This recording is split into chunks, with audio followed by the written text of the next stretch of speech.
Hello everyone, this is What If Fanfic and today I'll bring you What If Naruto Gain a Sacred Gear.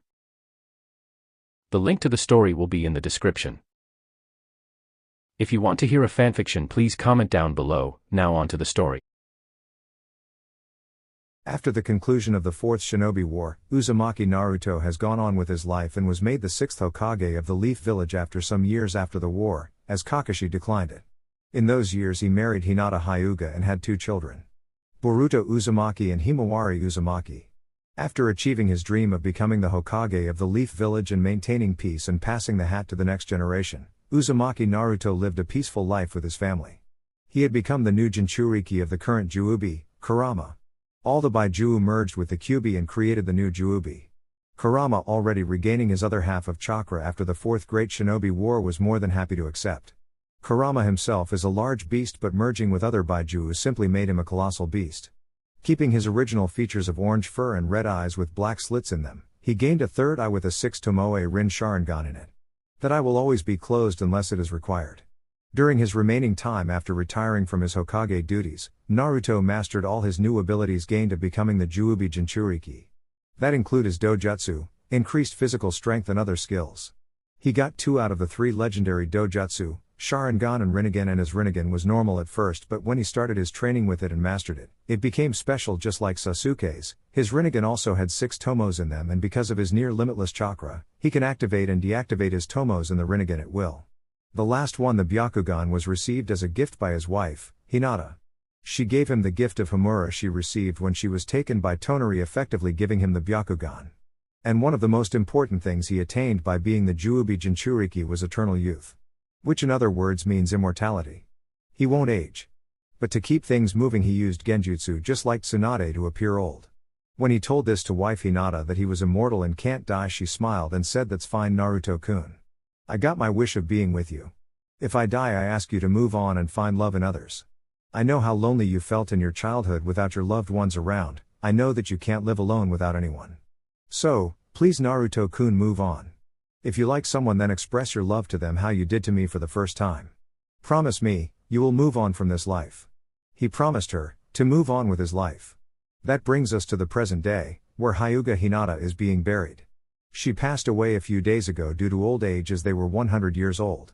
He tried to prolong her life as much as he could, but in the end, they reached her limit and she passed away. He stood on the Hokage monument looking at his home village for the last time before his departure.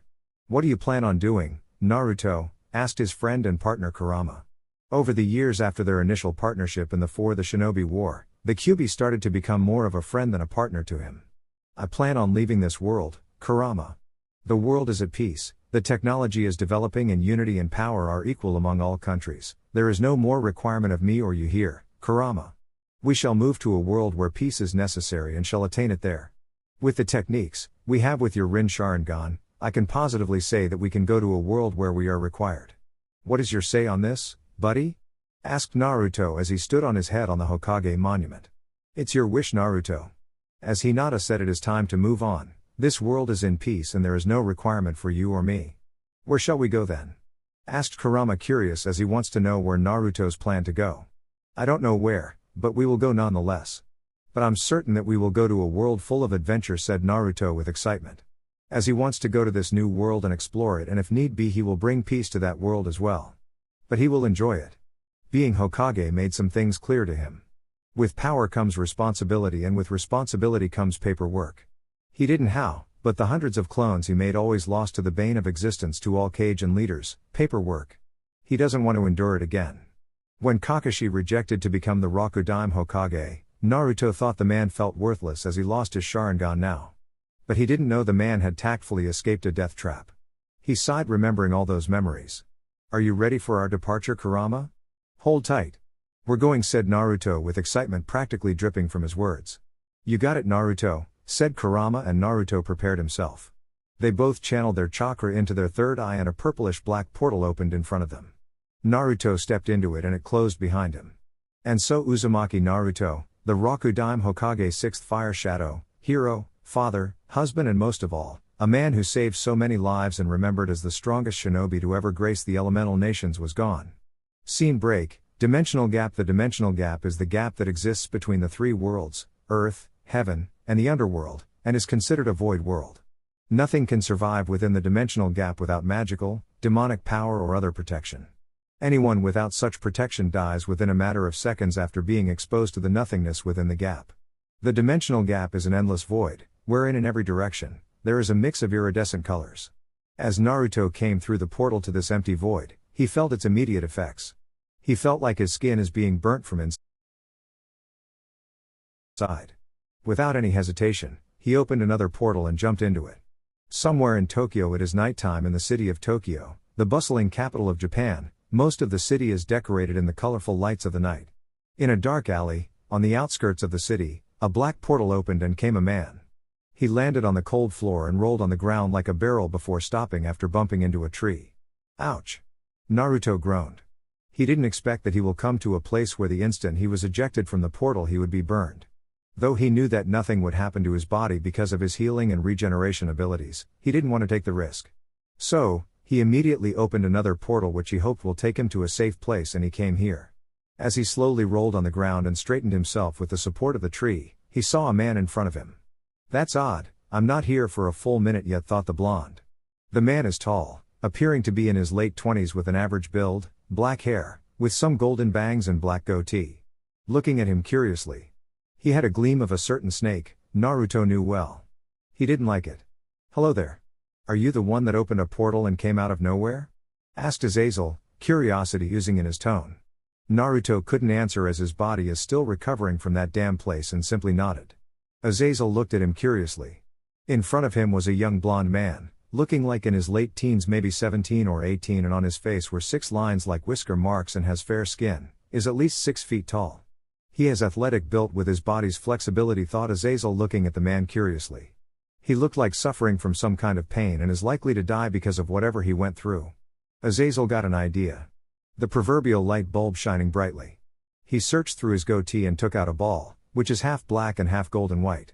He kept it on the blonde's chest and waited for any reaction. It worked like a charm. With a blinding light, the said ball merged into his body and the blonde kid immediately healed. You okay there, kid? It seems my device worked, said Azazel with barely hidden amusement. The blonde stared at him incredulously. What did you do now? I'm going to heal from it soon, you know. That black thingy is not required. If you didn't see, I'm healing myself before you put whatever that ball in me, said the blonde kid exasperated. Whoa.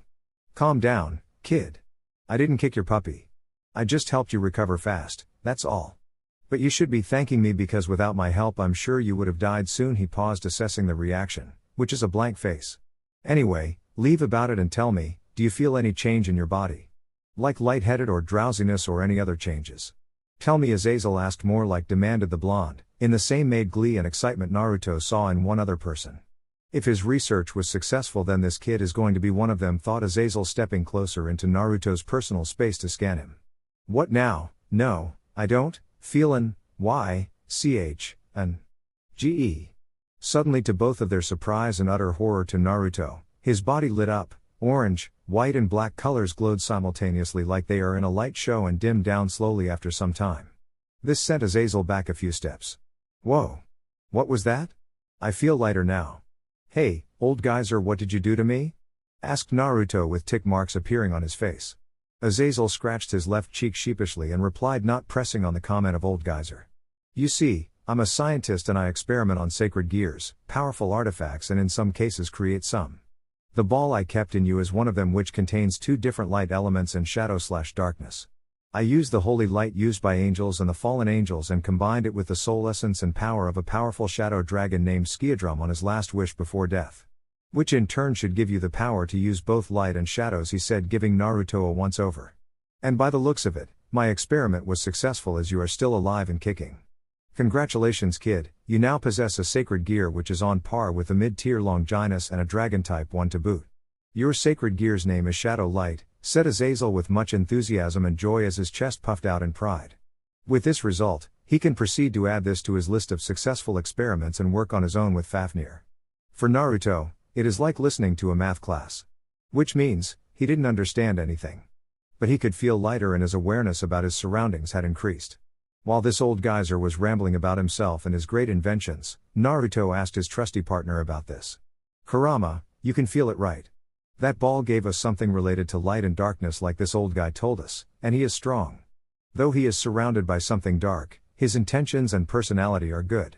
What do you say, Kurama? Shall we go with him and learn about this world or venture on our own? Asked Naruto, eyeing the guy in front of him, waiting for his partner's reply. Kurama thought about it for some time. He can sense Azazel's power and he is strong, and he can also say that something did happen when that ball merged with Naruto, as he is currently getting information on so many things. He can say that the consciousness of someone is being transferred to him currently.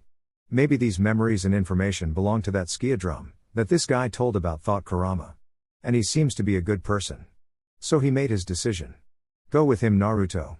He looks like a knowledgeable person, and we also should know more about this sacred gear thing, and this guy seems to be our best option. Though the information I'm getting will help us, I don't think it, and it's everything this knows of, said Kurama in a matter-of-fact tone. Naruto gave a mental nod. Hey, old geyser. Did you say something? Asked Naruto, playing the role of a dumb idiot, maintaining his expression in a feign ignorance and clearing his ear with his finger. And it worked.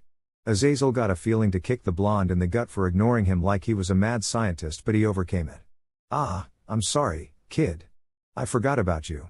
If you want more, you can come with me and I'll explain more about this, said Azazel confidently. Naruto nodded and they both left to where Azazel lives in Tokyo. Scene break: Azazel's house, Tokyo. After Naruto and Azazel settled down in Azazel's house, Azazel began. I'm sorry, I forgot to introduce myself. My name is Azazel, said the man, scratching his cheek. Naruto, Uzumaki Naruto, replied Naruto simply.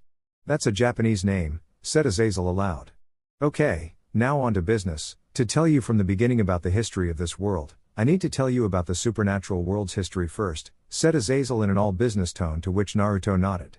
The three factions were created from the power of the biblical God, or God of Bible, a religious god on this planet.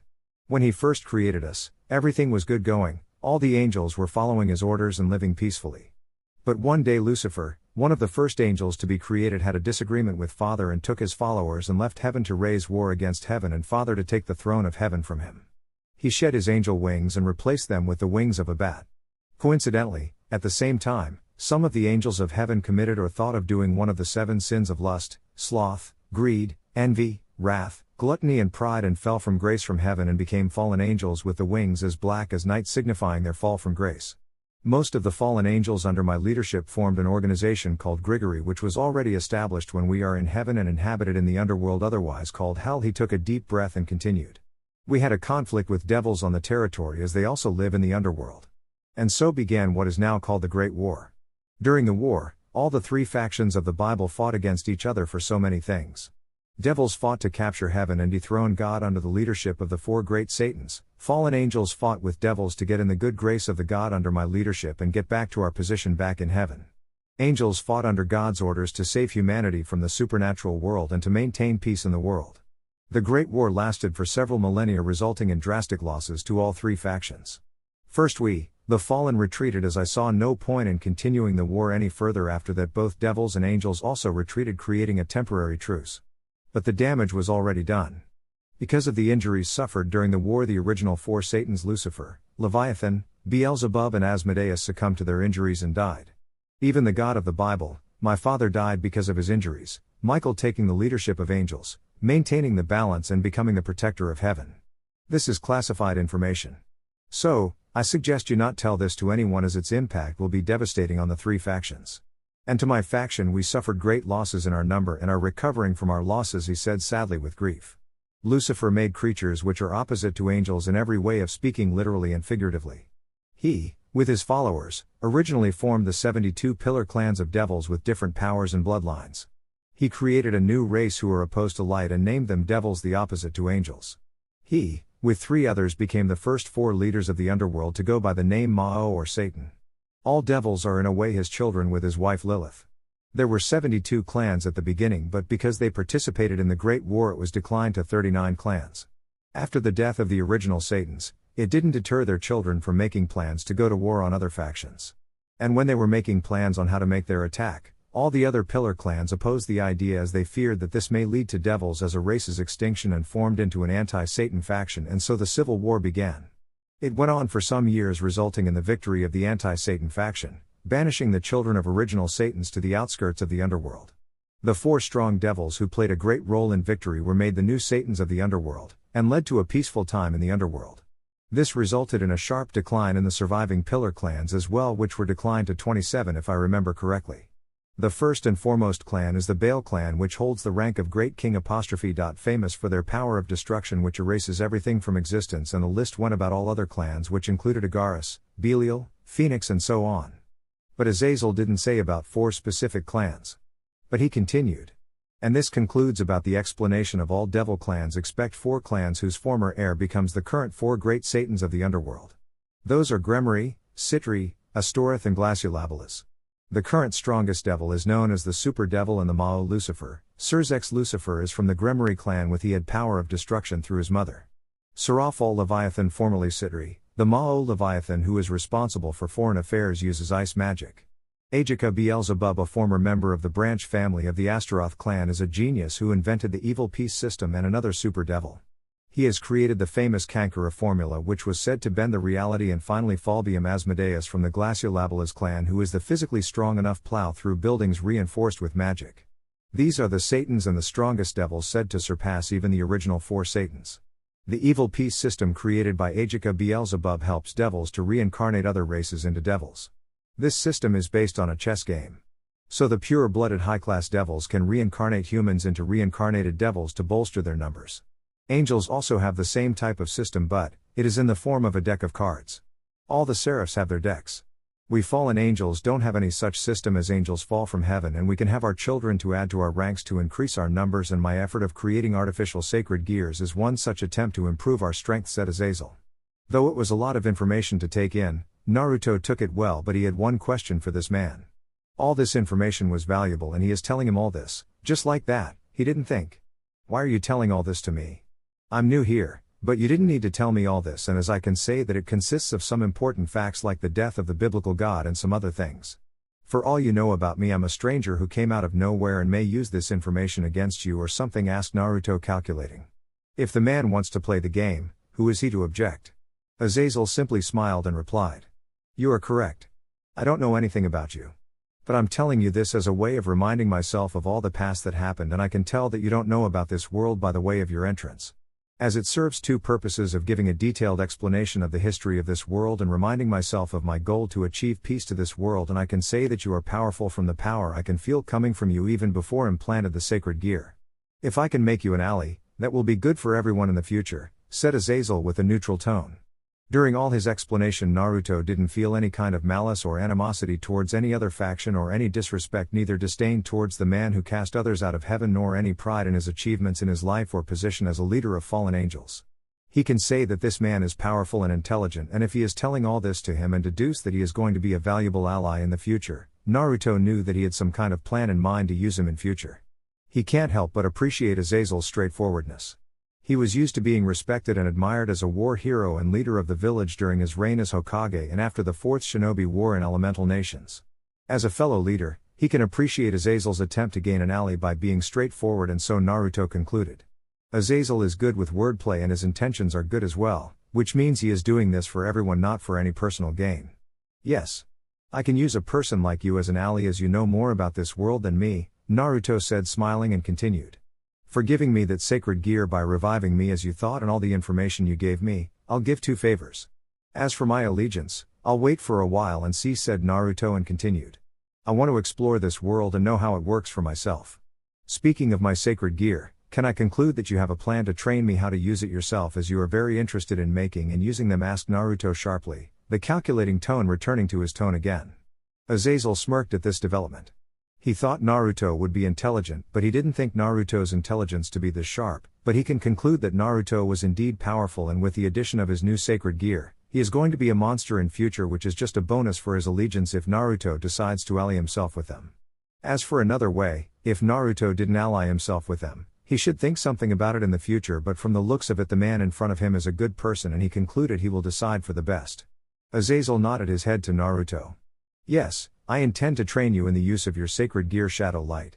I'll agree to your terms, Naruto, and hope for the best, said Azazel in a calm tone and extended his hand as a gesture to finalize their agreement. Naruto also extended his hand and both men shared their hands, agreeing. They both nodded their heads to each other, gesturing they have a consensus on the matter. Now that is out of the way, let me explain to you about your sacred gear.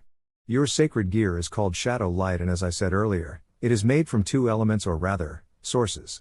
One is the soul and consciousness of the shadow dragon Skiadrum, who, in his last moments, asked to use his remaining consciousness and energy to make a sacred gear to remind the world of his existence, the other being the pure light energy that angels and fallen angels use. As I was making it, I got an idea of mixing both elements, one being made of pure light, and the other being made of shadows, darkness and void. And the result is that of the sacred gear you have to know, and as there is no backlash on you, I can conclude that it is a success. As for you using it, even without any training, you should feel familiar towards all the shadows and light particles in the environment. To which Naruto nodded, as he can sense a familiar feeling towards everything around, even more so as it is nighttime from his connection with shadows. Azazel continued. Shadows can be used in several ways, and I can tell you some, but special techniques are belonging to the shadow dragon himself. If you search within yourself, you can find his conscious within you giving you all the knowledge, and you can train with that knowledge yourself. I can help in training you with the use of light energy. As I'm one of the best to use holy light magic, as for the strength of the light items you make, it will depend on your heart. If you are pure enough, it will be strong, but nonetheless it will be as strong as that of fallen angels. The purity comes into play if you won't make your strongest weapon. Your strongest light spear will be as strong as that of a 12-winged angel or fallen angel. If you don't have any questions, then we can begin your training immediately, said Azazel, curiosity and excitement brimming in his voice and eyes, as he is pretty much excited to test his newest creation. Naruto can understand Azazel's curiosity and nodded to begin. And so began his training in the use of his sacred gear Shadow Light. Naruto trained with Azazel for a few weeks on using his sacred gear Shadow Light. The speed at which the blonde learned how to use his sacred gear surprised Azazel. In all his very long life, he didn't see anyone adapt to using holy light or light magic so well as Naruto did. He would teach Naruto something and go on with his daily routine, and when he returns to check Naruto's progress, Naruto would either be meditating or trying to create some techniques with his shadow powers. He adapted well to his sacred gear, as Azazel didn't find any changes in Naruto's condition, both physical or mental, and somehow he felt like he doesn't want to know the answer to it. Azazel still couldn't believe how well Naruto performed every variation of light spears he told him to do as a part of a test. Flashback a few days ago. Okay Naruto, now we're going to test your proficiency in light manipulation and shape control and potency, said Azazel in an all-business tone, to which Naruto only nodded. Now, show me how you will make a spear of your height, said Azazel in a commanding tone. To which Naruto responded in kind. First, gather the light energy in our hands, use your imagination to give it a form. Generally, angels and you, fallen angels, use spears as a weapon as it is sharp and is long enough to pierce into the target.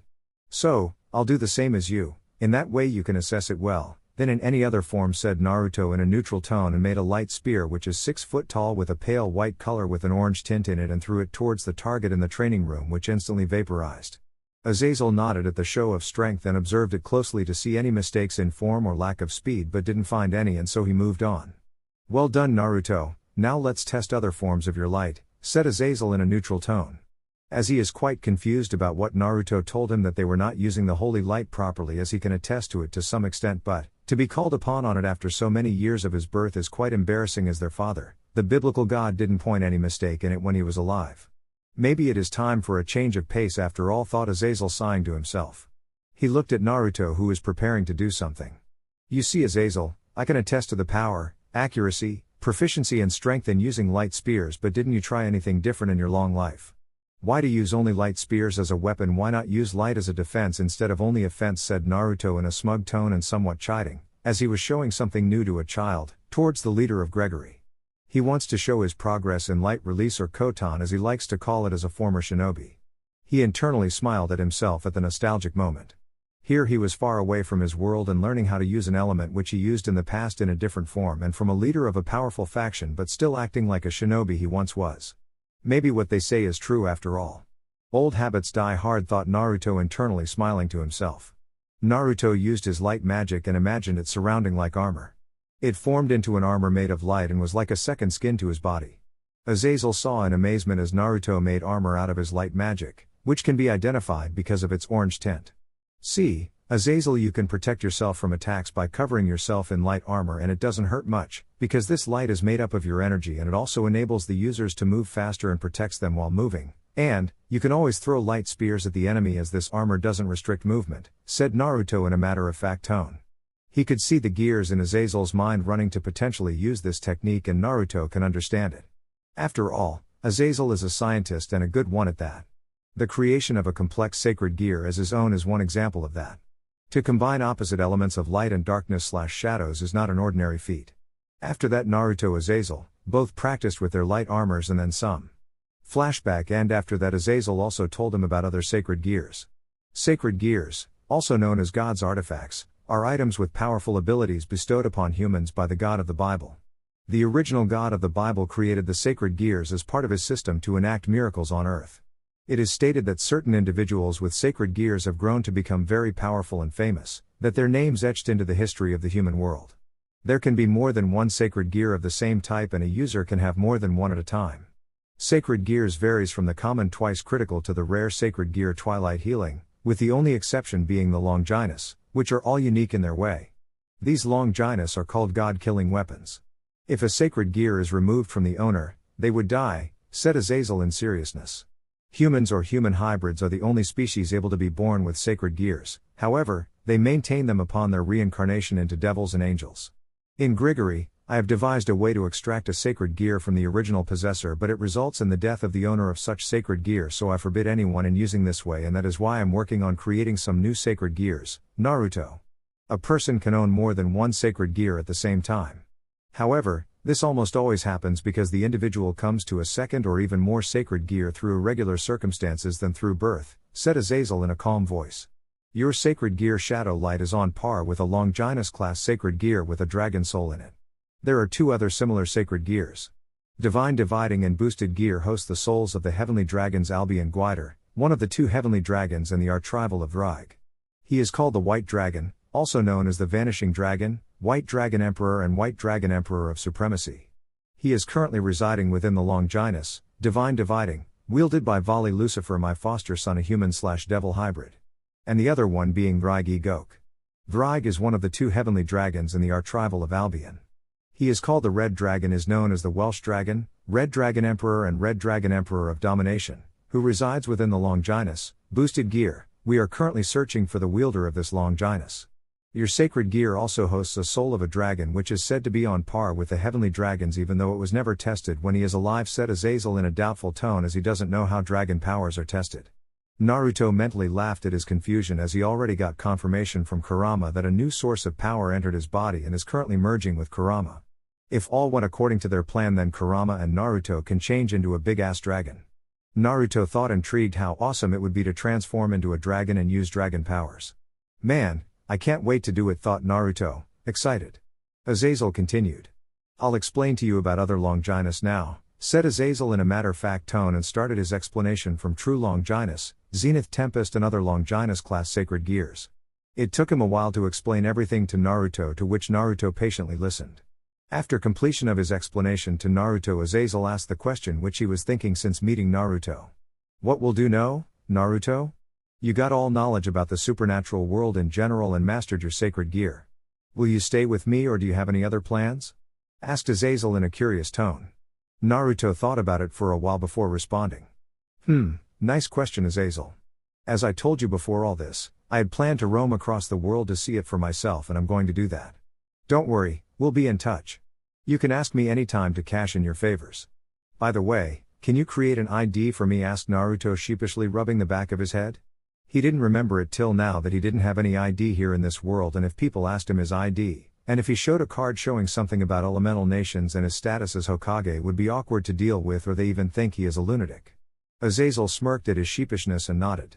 After getting his ID as a traveling artist, which is a fake anyway, Naruto got an idea to create multiple ID cards just in case, and had a pretty good idea of how to do it. But for time being he needs one, which he asked Azazel for. He departed from Azazel's place with a goodbye, and Azazel gave Naruto his number to call him as soon as he bought a mobile phone from a store.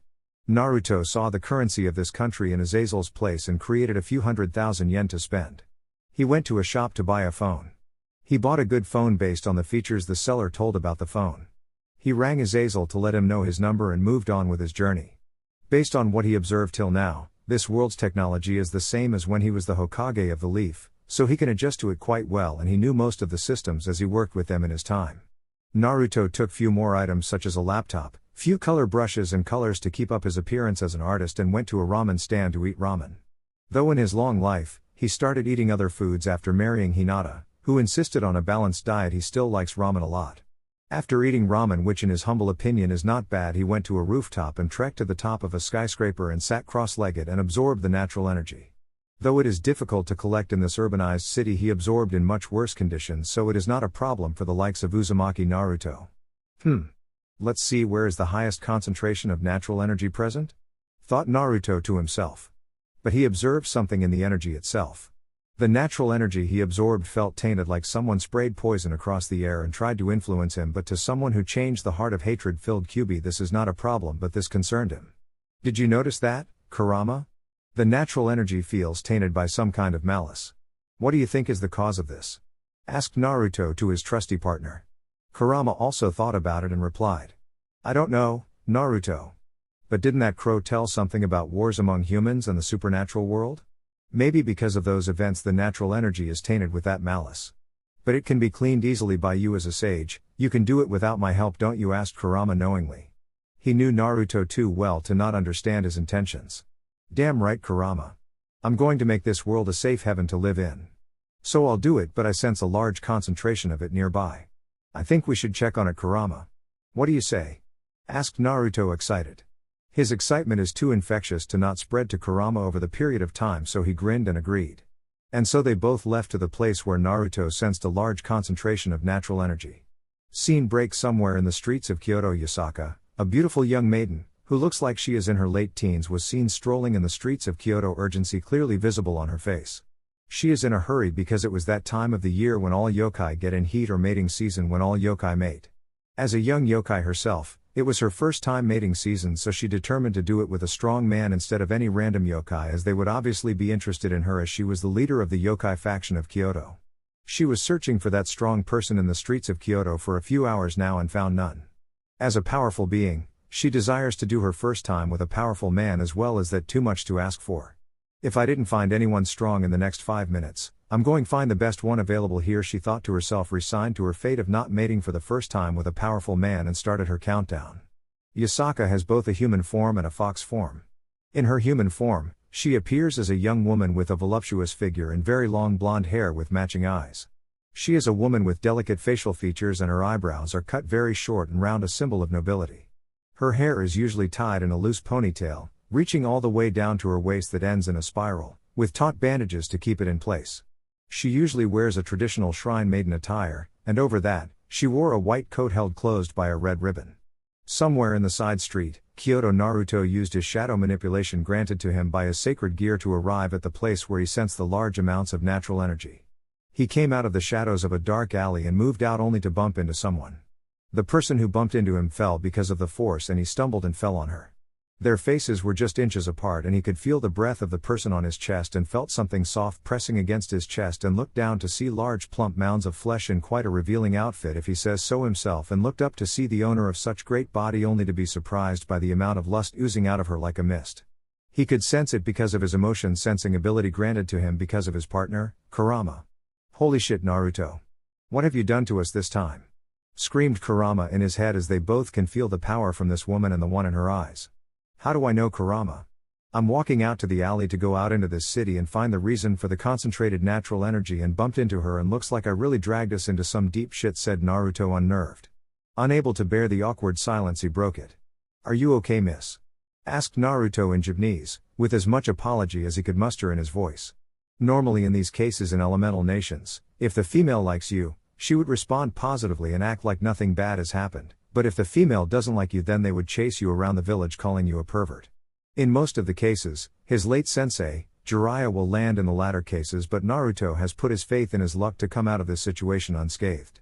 She didn't respond but just stared into his eyes blankly. His nervousness rose. He didn't want to be named as a pervert in this new world as soon as he left Azazel. Though he is perverted to some extent, he is not a super pervert like Jiraiya and a creepy pervert like Kakashi. Contrary to what Naruto thought, on the other side of the spectrum, Yasaka was living the day of her life. She wanted to find a powerful man to do the deed with, and looks like she found the perfect man.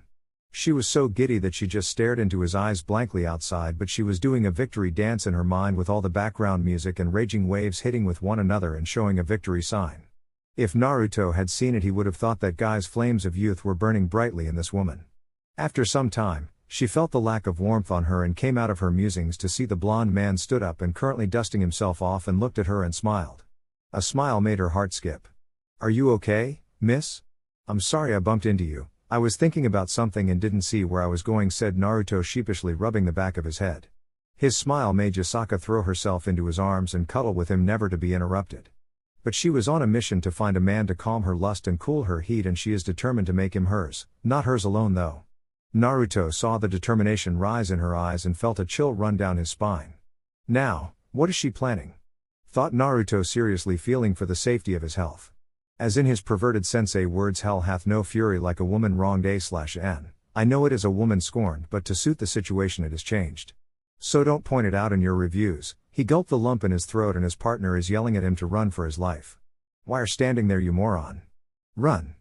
Before she recovers, run as far as you can. I doubt even with this eternal youth you could escape from her wrath, said Kurama in a doubtful and fearful tone. He saw that pervert beaten and battered every time he was found by the women he is peeking on. So, he doesn't want his friend to have the same fate. Anyway, it's nice knowing you, Naruto. If we meet again I hope we can have a normal life, said Kurama in a grave tone as if he lost something. Oi, what are spouting all that nonsense for, you overgrown furball? Shouted Naruto at his friend. I'm not dead and I'm going live another day, as I didn't taste all the ramen flavors in this world and I'm going to. Naruto also went on a tangent and said all his monologue, which included all the things he did and how awesome he was and all, to which Kurama's response was to sleep. Naruto stopped in mid-sentence to see his partner sleeping and berated himself for not paying attention to that fact and turned to the outer world to face the consequences. He gave a hand to the woman to help her get up, but the overwhelming lust in her eyes didn't decrease the amount of determination for that matter. He cleared his throat to break her trance and asked again. Are you okay, miss? You don't have any injury, do you? I'm sorry for bumping into you, said Naruto apologetically, which stirred a response from her. Oh. I'm fine, thank you for asking. I'm also at fault. I'm in a hurry and didn't see you coming, she said slyly. He found something different. The world around them didn't stop like they are not seeing this event. They were moving around them as nothing happened, and then it hit him. In all the history lessons Azazel told him, there was this particular place which has a large amount of yokai concentration. Kyoto. If he remembered correctly, that is the name of the city. So, the woman in front of him was most likely one, he deduced. She must have cast an illusion around them to disguise them from everyone. He can break it with his Sharingan or with a single flare of his chakra, but he stopped himself. If she wants us to talk, she would have not done this, as they can talk in public, but if the matter is important, then she would go to the lengths to keep it a secret. But the question is, how did she know my arrival to this world, and how did she manage to spot me on my arrival to this city? Naruto thought to himself. His time as Hokage had made wonders to his intelligence, and with an experienced strategist like Shikamaru, he deduced to ask the source for answers. But before he asked anything, Yasaka responded. I'm sorry, but I'm in a hurry. I want you to take me in, said Yasaka shyly. What now? Is she telling me to have my way with her? But why, I'm new here and she doesn't know who I'm, screamed Naruto for answers in his mind, which somehow woke Kurama up, who stared at the situation in interest. Excuse me? Can you please repeat? I think I didn't hear you properly, said Naruto, confused. Yasaka, instead of repeating herself, she took his hand and stood up and came closer to him and replied. You heard me loud and clear. I'll explain to you everything later, but please accept me, said Yasaka as she closed in and kissed him. Naruto didn't know what is going on, but the offer is tempting, and he could hear the perverted laugh of Kurama in his mind. Damn, Naruto. I didn't know your luck is this high. As soon as you come to the new world you are getting laid. But I know Hinata will be proud that her husband had managed to catch a woman who can rival her in beauty and figure on his first day of travel. Enjoy yourself, Naruto. And remember, you are sterile, as I made you till you want children again, said Kurama with a perverted laugh in Naruto's mind. Naruto thought about it for a while but decided to go with the flow. He doesn't have anything else to do, and refusing a woman is not well for his health. So he decided to indulge for the time being.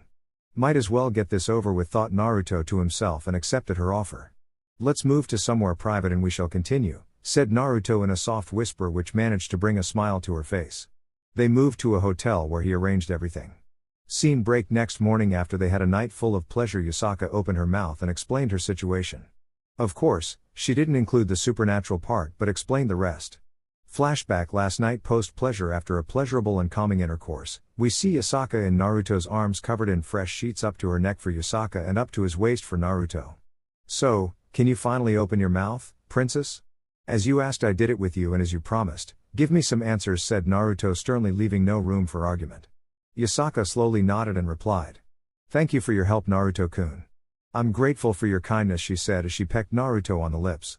I'm a priestess of a shrine near here, and as a rule for every priestess to maintain our emotions and wants in check, we must get laid with someone strong so that it satiates our wants for a while and will allow us to perform our duties with utmost reverence to the gods and goddesses without any failure.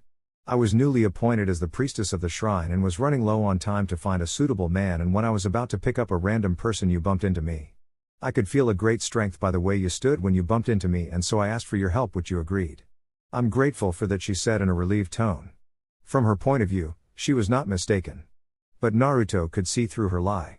Yes, in what she said there is some truth, but not everything she told is truth. Interesting. She said a half-lie, but as there is no ill intent or malice in her feelings during her confession, I think I'll leave it there. What do you say, Kurama? You can also sense it, can't you? Thought Naruto, mentally communicating with his partner. Yes, Naruto. I can say she doesn't have any ill intent or trying to fool you.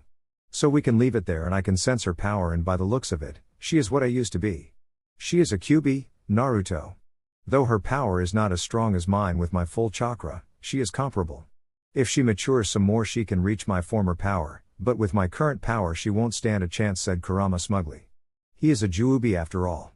Naruto mentally nodded and sighed at his partner boasting. He knew Kurama is proud of his power in becoming a Juubi, but he sometimes likes to brag about it to others. Focusing on the beauty in front of him, he smiled at her. Your truthfulness is appreciated, Yasaka-chan. I can understand your situation and I wish you the best of luck in performing your duties as a new priestess, said Naruto in a cheerful tone, lifting the sore mood of Yasaka as she is feeling nervous about his reaction. He can compare it to his past experiences in his life as a shinobi in the elemental nations. He still remembers the name of the priestess he saved. Shion is her name if he remembered it correctly. He felt nostalgia coming to him at that memory. He sighed and continued his work with the beauty in his hands. After that, they both slept like that in one another's embrace, still connected. Flashback, and the next morning came quickly and Naruto woke up to see the beauty in his arms, opening her eyes, staring directly into his. Those golden eyes are an attractive point towards her in his books. Morning, princess, said Naruto smiling and kissed her. Morning, Naruto-kun, said Yasaka as she deepened the kiss. After a small makeout session, they both separated, not out of breath mind you. Naruto remembered the purpose he came here and didn't ask her about that as it is, but instead, he framed his question carefully to not to reveal anything. I'm sorry that I didn't introduce you to you yesterday. As you know, my name is Naruto Uzumaki and I'm a traveling artist, said Naruto, gesturing towards his paintbrushes and drawing pad. He rubbed the back of his head sheepishly for his lack of manners. Yasaka slowly nodded her head. I'm here to find more about Japan and if there were any places which are affected by war recently. But I got distracted, said Naruto, gesturing towards them, to which Yasaka blushed. Now, she understood why this man smelled like paint and ink. Yes, there are 2 places which are affected by war. But it is a long time ago. You won't find anything there to paint, said Yasaka in a confused tone. Why would he go to a city which recovered a long time ago and to paint nonetheless? Naruto understood her confusion and smiled at her. You see, Yasaka-chan, I want to paint their recovery from the war. How beautiful they look now after all these years. I want to show the world, even with war and with its effects on us, we can still change and recover from it and become stronger than ever, said Naruto with so much passion and determination which made Yasaka admire him for his noble goal. She can't detect any lies in his words, but such passion and determination cannot be imitated. They are spoken from the depths of his heart, to which she can agree and want to become a part of it, but in a supernatural way. She nodded towards him. There are these 2 places called Hiroshima and Nagasaki which were attacked by atom bombs during the Second World War. They recovered most of the damage, but it is said that some people still feel the radiation in that place, which is decreasing as time flows, said Yasaka in a matter-of-fact tone. To which Naruto nodded in understanding. Anyway, I hope you can find something to portray your thoughts and I wish you best of luck, Naruto-kun, said Yasaka, kissed him on the lips. This is for good luck and this is for goodbye, she kissed him again. I also wish you a best of luck, Yasaka-chan, and hope we can meet sometime in the future, and goodbye, said Naruto, and with the last kiss they both separated and Yasaka left the room, not before a spiral pattern formed in between her breasts and it vanished from sight, which was applied by Naruto while they were kissing in case of any future needs. As she left the room, Naruto deactivated the silence and privacy seals he used last night to keep their privacy. Well, that went well than expected. What do you say, Kurama, asked Naruto aloud to his partner. Yes, Naruto. That went well. I expected no less from you anyway. After all, Satisfying women is your specialty, said Kurama in a teasing tone. What, when did it happen? Said Naruto, confused and sighed. His partner is teasing him now. Shall we begin our journey now? We have 2 cities to purify after all, said Naruto, excited, to which Kurama agreed. Naruto's original plan was to find a place where large amounts of natural energy concentrated in Kyoto. But his observation and intelligence told him that they may be from the yokai faction of Kyoto. So he decided to visit the 2 affected cities by World War II to purify them from radiation. The information provided by Yasaka helped him a lot in that task. Now he is on his way to Hiroshima and Nagasaki. And so the adventure continues. As Naruto reached Hiroshima, as it was nearest to Kyoto, he observed something that made him take in what's happening around him once over again. It's everywhere, and it is quite a common thing in this world. Kurama, am I hallucinating, or did I just see all people are behaving like closet perverts, and oh my god, are those things jiggling? Asked Naruto, confused. Why in the world were people acting like closet perverts and melons of women jiggling like they are defying the laws of gravity itself? I don't know, Naruto, but I can assure you that you are not hallucinating and they are really happening. If Jiraiya was here, he would have been jumping all over the place spouting about how this place is his safe heaven, commented Kurama dryly. But little did he know how much that comment will change Naruto's life in this world. Slowly, a devious grin formed on Naruto's face. For once Kurama feared the outcome. What are you thinking, Naruto? You are not thinking about something which would cause us any trouble, right? Said Kurama, fear slowly entering his voice. He saw Naruto like this when he was planning a prank which would be rather impossible to perform for normal people, like painting the Hokage monument orange in broad day, painting Anbu headquarters in neon green, and adding itching powder in every underwater of the Hyuga clan except for Hinata. Maybe, when he was known as the prankster king from hell, he didn't want to be on the receiving end of Naruto's prank. He respects his life dearly after all. You gave me a great idea, Kurama. Uro-Sennin is going to jump in joy at what I'm going to do now, said Naruto in a devious tone, still his smile not leaving his face. He vanished from sight without a trace into the shadows. Scene break. Naruto's mindscape. His mindscape has changed from its sewer-like appearance as time passed. It was now a big forest as large as the forest surrounding Konoha when it was first created, and to the side were all the 5 hidden villages and their cage towers standing tall. Naruto walked into the house in the middle, which was his house where he lived with his family, and brought out a small pack of orange books. Though they look like a small stack, there were at least a few hundreds of them. These are the books written by his late sensei, Jiraiya of the Sannin. These are more specifically his most popular series, Icha series. Naruto collected every book after Jiraiya's passing. He also wrote a few as part of continuing his legacy after his retirement from the Hokage position. Kurama looked at them curiously. He had a pretty good idea why Naruto brought these out. So, you wish to publish them in this world? Asked Kurama with a knowing grin on his face. To which Naruto's face lit up and nodded vigorously. You got it right. I'll publish these in this world. That gives me a way to earn money without raising any suspicion, and I'm going to publish them with Jiraiya's name as well and make an appearance as Jiraiya if need be. If what Jiraiya told me was true, then they were going to bring me a fortune, and with ease. I'm also going to publish my books named The Shinobi, followed by The Adventures of the Shinobi, in which I'll write about my life as a shinobi. Don't you think it's going to be awesome, Kurama? Asked Naruto in excitement. His eyes sparkling with the amount of enthusiasm and excitement, like a child was thrown into a candy store and locked there. Kurama could only nod. It seems like Naruto is adjusting well to this new world. He had worried that Naruto would be depressed as he left all his people in the elemental nations, but it seems like his worries are for nothing. Now Kurama can rest. It seems like being a Hokage did teach him something. His work didn't go waste then, thought Kurama happily, and listened to the excited talking of Naruto. He came to Hiroshima more humanely, as you can say. He went to Kyoto railway station and bought tickets for a train and rode it to Hiroshima. All his observations were made during his journey on the train, as we discussed above. So, now determined to find a book publisher to publish his books, he went on a journey to find it in the once war-damaged city of Hiroshima. Somewhere in Hiroshima, Modern Publications office. Naruto, now as Jiraiya, entered the office of the Modern Publications. Jiraiya was a tall and well-built man with fair skin.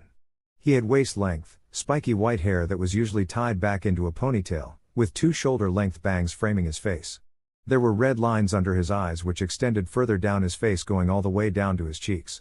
His usual attire consists of a green short shirt, kimono and matching pants, under which he wore mesh armor that is visible at his wrists and ankles. He also wore handguards, a black belt, traditional Japanese wooden sandals, and a red haori with 2 yellow circles on each side. He wore a horned forehead protector with the kanji for oil. He entered the said office and was directed to the manager's office by the staff. As he entered the office, he saw a man who was his middle age and sitting behind the desk looking at him calculatingly. Jiraiya wasn't deterred and proceeded to sit in front of him. And so they discussed, and Jiraiya emerged victorious in the bargain of 90-10 ratio of profits. He had a plan to make it 100, but he will do it after some time. He came to this particular publication because it had wide circulation and had some experience with publishing his kind of literature. Scene break morning. Next day, Naruto sighed to himself. He didn't expect to publish his work that easily. Man, what I thought is correct. This world is filled with perverts' thoughts, Naruto, to which Kurama agreed mentally, and they moved on with their journey. He purified most of the radiation left in Hiroshima and left to Nagasaki, and did the same with not much effort and didn't find it difficult either. He went to sleep that day. When in sleep, he saw a giant red western dragon. It was a massive red western dragon with a horn on his snout and has 2 sets of wings. Its overall length measures around 100 meters and 50 meters in height. He just stared at this beast. Compared to his partner, he is not that big. So he just stared at it silently, waiting for any reaction, and it came. So you're the person who came out of nowhere to this world, human, said the dragon in a loud guttural tone with no emotion in it. Naruto was taken aback. He knew Azazel found him because of the chakra spike that occurred because on his arrival through the portal. But he didn't think any other being would have found him when he is far away from the point of impact and would greet him in his dreams like this. Seems like this world is more interesting than I originally thought Naruto to himself. He prepared himself for the upcoming confrontation. He sat in a meditative position, cross-legged, floating in the air, and faced the dragon without any fear. Interesting, you have found me, dragon. I'm impressed that not only found me, but you are talking to me via dreams. Can I know the name of the dragon I'm talking to, said Naruto in a calm and collected tone. Great Red was impressed by this human. He didn't cower in fear like everyone and seems to have known a thing or two about dragons in general. He approved of this behavior. My name is Great Red. The true Red Dragon God Emperor. The dragon of dreams and apocalypse, and an embodiment of infinity. You can call me Red or Great Red, said Great Red in the same guttural tone, and Naruto nodded. It is nice to meet you, Red, and you are correct. I'm the one who came to this world through that black portal. By the way, my name is Naruto Uzumaki. Nice meeting you, Red, respectfully said Naruto, and bowed as it was a tradition in the elemental nations which he learned when he became Hokage. I'm Great Red, as I told you earlier. I just want to see if you're any threat to this world or not.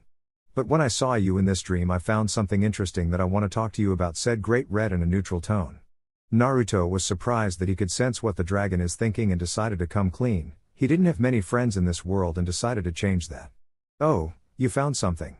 Do tell, I want to listen what you found, said Naruto, playing feign ignorance, trying to amuse the dragon. Red laughed happily at his behavior. Yes, I found something. When you came to this world you were just human. I mean a powerful one, but human nonetheless. But now, I can sense a dragon inside you. Can I know how did you get that dragon inside you, and what is that powerful presence that is being hidden by that draconic presence, asked Red. He felt this human's presence when he first arrived but thought something felt wrong. Nothing seemed that much of a concern to Red then. But now he can sense it clearly, maybe due to the close proximity. Naruto knew quite well what Red is talking about. Well, you asked for it, Red. We are going somewhere you can meet this presence yourself, said Naruto in a calm yet excited tone to Red, who looked at Naruto curiously. Then it happened, Naruto's eyes suddenly turned red with 3 black tomos in them spinning wildly. Sharingan, Genjutsu, whispered Naruto. And everything around them changed. The dimensional gap like scenery changed to Naruto's mindscape. Which was a big forest as large as the Indian subcontinent, at least Red saw it that big. Though he doesn't know about India and spread in all directions, but after some distance, Red can see the desert on one side, rocks on one side, mountains on one side and sea on the other. He didn't know what all these are or what they signify, but found them interesting, and in the middle was a house and to the side were 5 buildings in different colors. Red, blue, green, yellow and brown lines in the middle of each building, middle lines being changed from building to building, and some texts in the middle of each building signifying different elements if he can understand them correctly. There, to the side was a black dragon, one of his race. The dragon was sleeping like a cat and woke up staring at him. It has black eyes and seemed to be covered in shadows.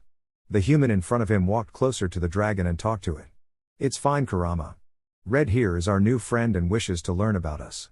Maybe we can be friends, said Naruto in a calm tone, to which Kurama nodded. Red, this is my friend and partner from another world just like me, Kurama. Kurama, remove the henge, said Naruto in a strong tone, and just like that, in a puff of white smoke, the dragon in front of him changed. In front of him stood a colossal beast who is taller and leaner than him. It has 10 long orange tails swinging wildly behind him. It is covered in bright orange fur completely and had front 2 legs like human legs with paws and claws and back 2 legs like a fox and 2 rabbit-like ears and a pair glowing red slitted eyes staring into Red's own eyes calmly. What is this? How can a dragon change into a fox and what do those tails mean? Asked Red in a guttural voice with confusion laced in it. Naruto smiled at his confusion and explained everything to Red about their world and the reason behind Kurama's 10 tails, and Red listened to it with rapt attention. After all the explanation, Red took some time to chew the information and responded.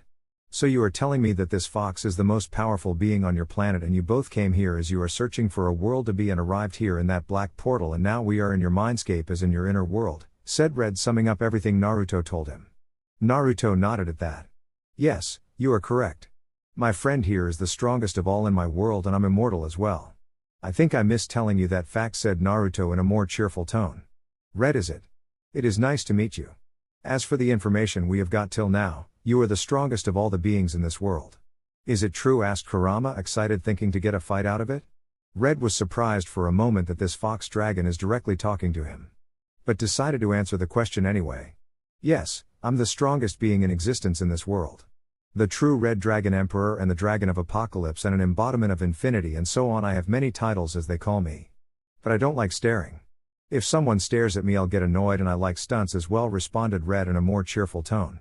Till now he is somewhat depressed that no one is a match to him and most are afraid of him because of his power. And the one who is equal to him doesn't like him. But now, he got some new friends and a fellow beast to share some time with him. He is happy now. Naruto, can we fight with him? It will be fun, said Kurama, excited.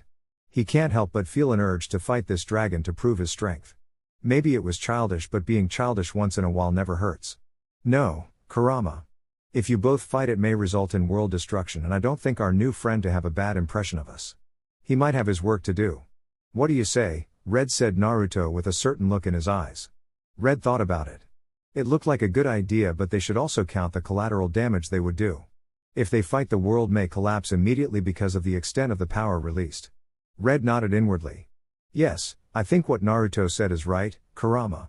It is a good idea, said Red, to which Naruto sighed in relief and Kurama pouted like a child being denied his candy. If that is all, then I'll take my leave. It seems it is morning in the outside world, said Red, sensing the rise of the sun slowly in the outside world. Naruto and Kurama nodded and Naruto released the genjutsu and Red left Naruto's dreams. They both said goodbye and told each other that they would meet soon in person. Well, I didn't expect that. But it is nice to make a friend other than Azazel in this world. What do you think, Kurama? Asked Naruto in a cheerful tone. Happy that he made another friend in this new world. You are right, Naruto. But we must be careful around him. You sensed his power, right? There is the threat of Trihexa/666 that Azazel told us about. They are in a way this world's god tree or had that much power. Though Office is said to have lost her power, she is one of the most powerful entities in this world and we can't believe rumors. I suggest we interfere less in their matters unless we are outright dragged into them. What do you think about it? Said Kurama in a stern tone.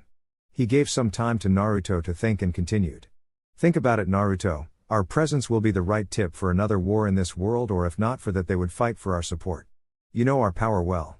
I don't need to tell you about it. But my only wish for us is not to interfere in the supernatural world for as long as possible. You understand that, Naruto? No supernatural stuff, said Kurama in a worried tone and ended with a stern tone with no room for argument left for Naruto. Naruto sighed. He knew well about their capabilities, but he is Uzumaki Naruto and anyone can't stop him from doing whatever he wants to do. But, he will heed his friend's advice for now and continue his adventure. So began Naruto's adventure across the world. The following month the Icha Icha series was released to the world and became the most selling book in the world. Scene break after 1 year, Lilith, Underworld. The Icha Icha series became so successful, that they were sold illegally in Underworld. Jiraiya found this and rectified it by making his publication print a special set of books for Underworld especially. Today is the launch of the book. Calm down, everyone. Jiraiya-sama is here and will be releasing his new series soon, said an over-enthusiastic host who was currently on the stage in front of few hundreds of devils who are even more enthusiastic than the host to get their copy as the new Icha Icha series. On the stage were the respected dignitaries, which were as follows. Jiraiya the Gama Sennin, the great toad sage, according to himself anyway, in his usual attire consisted of a green short shirt, kimono and matching pants, under which he wore mesh armor that is visible at his wrists and ankles. He also wore handguards, a black belt, traditional Japanese wooden sandals, and a red haori with 2 yellow circles on each side. And had a tattoo on his left palm, and he wore a horned forehead protector with the kanji for oil on it. And from Devil faction side were their foreign affairs Satan Seraphol Leviathan in her formal attire, which consists of a full-body green business suit with a pink bow tie at the collar, and a few other people, ranging from the underworld are their book publishers to some high-ranking devils in the hierarchy, which can be assumed as foreign affairs secretary and such. Currently, they were all chatting between themselves animatedly. "Jiraiya-sama, it is an honor to have you here in person," said Seraphol in a formal tone without any childishness in it, a full 180 from her normal cheerful and loud self. "It's not a big thing, Satan Leviathan. I'm the author after all, and I should be present for my book release. Don't you think it will be bad for the author if they are not present for their book release? I have my priorities set, and attending my book release is one of them," said Jiraiya in a formal tone as well, which is coincidentally and a complete 180 from his usual perverted and boisterous self. "Shall we begin the program then?" asked Seraphol, to which Jiraiya nodded. She made a nodding motion, and the host also nodded and continued his speech. "It is time, my dear fellow devils. The moment we are all waiting for has come. I request Jiraiya-sama and Leviathan-sama to issue the new copy of the most popular selling book in both the human world and the underworld." To which both of them stood up and moved to the middle of the stage, and a small metal table rose from the ground, and on it was a book which is wrapped in black wrappers. Seraphol took it from the plate. And at the same time, Jiraiya and Seraphol came to the middle of the stage and opened the wraps, and came out of a purple book titled Icha Icha Paradise, Underworld Edition, a book by Jiraiya, the Gamma Sennin. A photo of a lecherously grinning on the cover. Under the title were some words are written in small letters which read, "Written from the efforts of Sir Turks and Haya." Sir Turks was in red and Haya was in white. There was a small mop of red in the middle of both of them if observed. Jiraiya took the mic from the host and spoke. "First of all, I would like to thank you all for making this possible. Without your interest in my works, all this wouldn't be possible. Next, I would like to thank Satan Leviathan for setting up such an event to release this book, and finally, I have a surprise for you all. On this auspicious occasion of first anniversary of my works and my works being released in the underworld especially, I would like to release a book written by my apprentice, Naruto," said Jiraiya in an excited tone, and with a snap of his fingers there was a book with all colors on it, which read "The Shinobi" on it. "This is written by my apprentice Naruto, and unfortunately he was not able to attend this event, but gave me this book and told me to publish it. It will be released in the human world next week. I'm giving this book in advance to you as a thank you. I hope you all will make this a big hit as well," said Jiraiya cheerfully in a loud voice which was amplified by the speakers around the auditorium. "Yes, Jiraiya-sama," were the collective shouts of most of the devils present there. Jiraiya was pleased. His test was a success. He tested a vocal genjutsu on them, and it seems that it is successful and none the wiser. Seraphol didn't detect it, nor any other high-ranking devils. He came here with 2 objectives in mind. 1, to release his precious book of course, but second one was the main objective. To test a genjutsu which he created for supernatural beings during the length of the year. The genjutsu works by giving subtle suggestions of what the creator need them to do, and it won't affect someone above high-class devils in terms of power, and even if they find that they were being manipulated they can't pinpoint the location of the caster as it is a voice-based one. He smirked to himself at this prospect. He now had a weapon against most high-class devils without causing any damage to others. He felt giddy. His inner musings were interrupted by a cute little girl who sat beside him. Jiraiya came out of his trance to see that everyone started leaving and everything was being wrapped up. So, the program was completed. He came to this conclusion and turned around to look at a character who he knew well. "Jiraiya-tan, that was awesome. Please, arrange more of these. Please," pleading him with the biggest puppy dog eyes he had ever seen on an adult, as Seraphol, who was now back in her magical girl Milky outfit. Which was nothing but a pink magical girl outfit with a staff with a star in the middle of it. "Of course. Sera-tan. I'll arrange them more if you want. But the way, how was your Milky Spiral 5 movies going on?" asked Jiraiya. He knew well that the Seraphol in front of him is an act, and she is strong and beautiful in her original form, but he decided to play along. Why not? He is in a disguise after all. And I don't know when the Milky Spiral 5 movies were released. I assume it is at least 4 years before canon. This is happening 4 years before canon. Just so you know. Seraphol jumped up and down at that question. "It is going well, Jiraiya-tan. Oh, will you be the villain this time? A perverted villain who is kidnapping young women for his experiments," said Seraphol in a cheerful and excited tone. Jiraiya thought about it. "Well, why not? It's not like I'm busy or something, and if I am, I can just create a clone to do it. And it is fun this way around, thought Jiraiya to himself and responded. Why not Sarah-tan? I'll do anything for my cute little Sarah-tan, said Jiraiya, patting her head. Sarafal bounced on her feet and talked about how it is going to be the biggest hit and they can have an awesome time together. Well, here goes my time in the underworld. This is really an adventure. I'll see how it goes moving forward, thought Naruto to himself. As Sarafal asked him, Jiraiya agreed to play the part of the villain in her movie and was brought to the set for their scene. He didn't think much about it at first, but now that he is here, there are quite a few number of people. From the head count, at least 100 of them are there and more are working as crew for all the setup and behind the scenes people like editors, musicians etc. He thought it would be soon, but it took a year to set up everything. Apparently the last movie's editing and re-recording took some time, and finding a schedule to work with Sarafal as heroine took some more time as well. He was impressed by the amount of effort they were putting to complete the movie. Jiraiya-sama, can you please come here, came the voice of the director of the movie. He is an average devil with lots of creativity. Jiraiya could give some credit to the man, as he had a good creative mind. When Sarafal told the director about his inclusion in the movie, he jumped in excitement and told his pleasure of working with Jiraiya even before start of the shooting, and immediately came up with scene and changed the original quickly to adapt with his inclusion. Original scene for Sarafal or Leviathan, to fight against a villain who is doing illegal activities. But after his inclusion it was changed into Jiraiya as perverted villain, who is kidnapping women for his research and experimentation, and Sarafal would come to his secret hideout and fight with him. Are you ready for shooting, Jiraiya-sama? We will begin when you are ready, came the voice of the director. Jiraiya just nodded and they began. Start camera, action, said the director in his microphone, which came through speakers set up all around the set.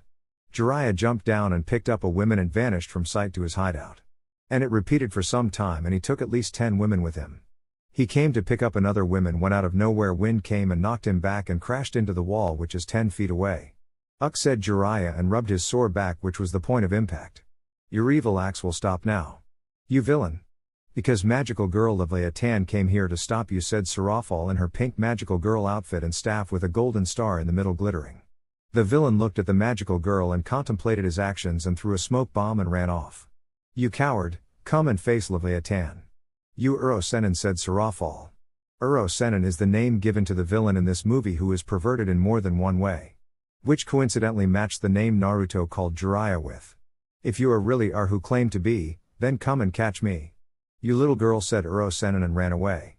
You will be brought to justice by magical girl Leviathan. Remember it, said Sarafal loudly, and the director yelled. Cut, said the director. That came flawlessly, Leviathan-sama, Jiraiya-sama. If you are ready we will take the last scene and we can pack up, said the director in an excited tone.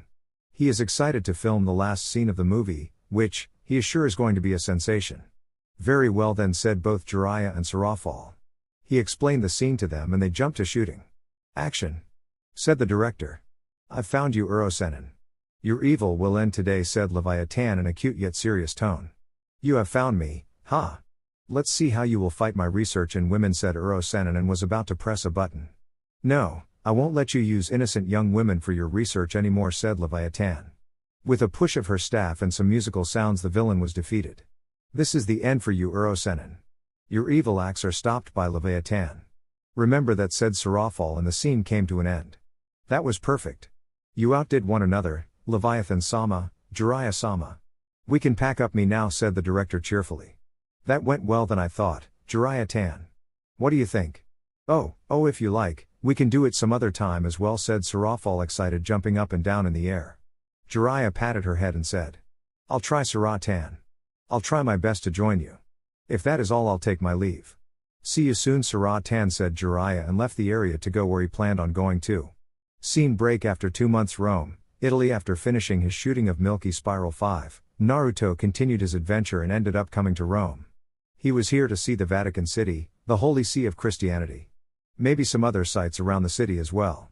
He moved into the Holy See of Christian religion to see its sights. In his journey across the city he bumped into someone. His luck was great as it was a guy instead of a woman.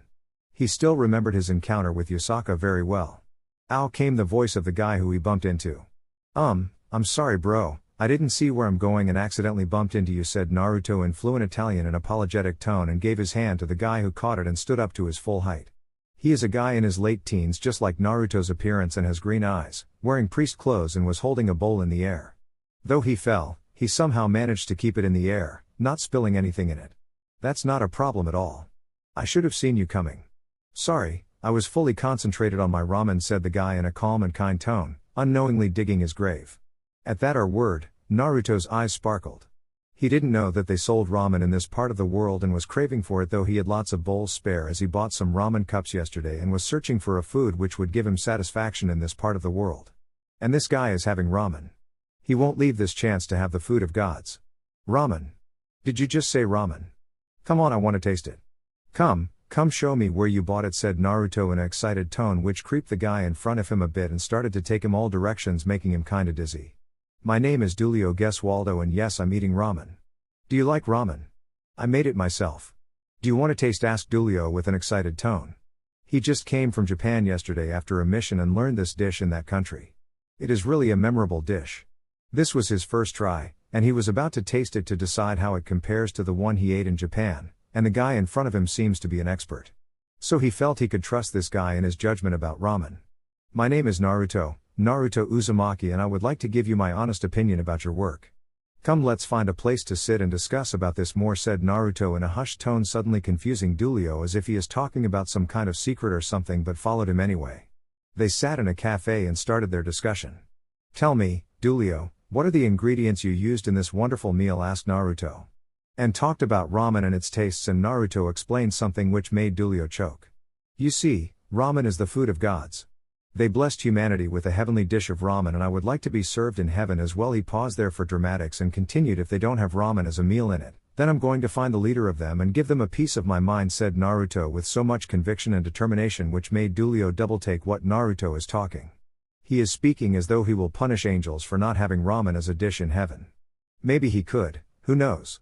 Dulio took it seriously though. He heard so many people talk about their own favorite food in such a manner, but the way Naruto spoke felt different from others. He shrugged it off as some kind of false sign. Okay, I'm on a tight schedule.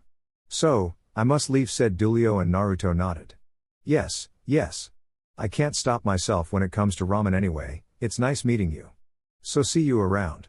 Have a good day, said Dulio, noting all the points Naruto told him about ramen on a notepad, and left. Naruto nodded to him and sat there, thinking. Maybe I should go to heaven to see whether they are serving ramen or not. Food for thought, thought Naruto. Naruto sat there few more minutes before continuing his sightseeing across Vatican. It didn't take long for him to look around the small city, and he arrived at the infamous basilica. It is a sight to behold. Designed principally by Donato Bramante, Michelangelo, Carlo Maderno, and Gian Lorenzo Bernini, St. Peter's is the most renowned work of Renaissance architecture and the largest church in the world. St. Peter's is regarded as one of the holiest Catholic shrines. It has been described as holding a unique position in the Christian world and as the greatest of all churches of Christendom. Catholic tradition holds that the basilica is the burial site of St. Peter, chief among Jesus' apostles and also the first bishop of Rome, Pope.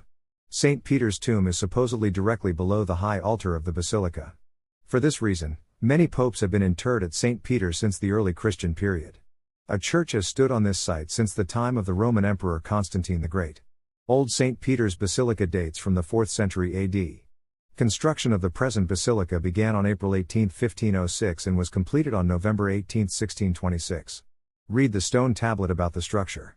There is so much more, but he decided to leave it as this information is enough for him.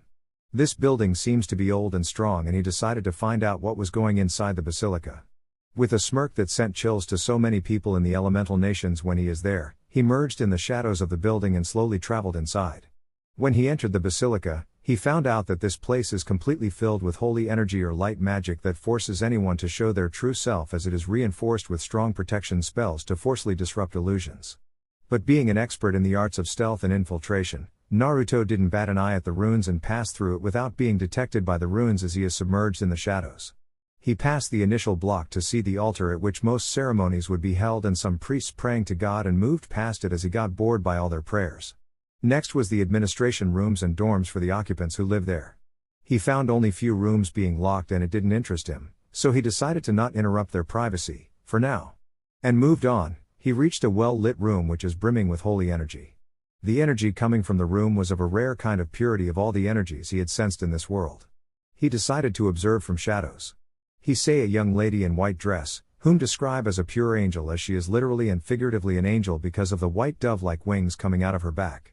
12 wings or 6 sets of white wings coming out of her back, which indicates she is one of the seraphs. She is an extremely beautiful woman with curly blonde hair and a voluptuous figure, and is known as the most beautiful woman in heaven. This just made easy for him to identify the person who he is currently observing. No doubt this is Gabriel, the most beautiful angel and the reason why so many angels fell from heaven, thought Naruto. He couldn't pity them. The reason is simple, their minds fell to the tendencies of lust by looking at her majestic beauty.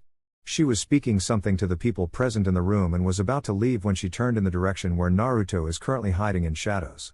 He could swear that she had a twinkle in her eyes, as if she found him. Generally, angels can sense people of pure heart.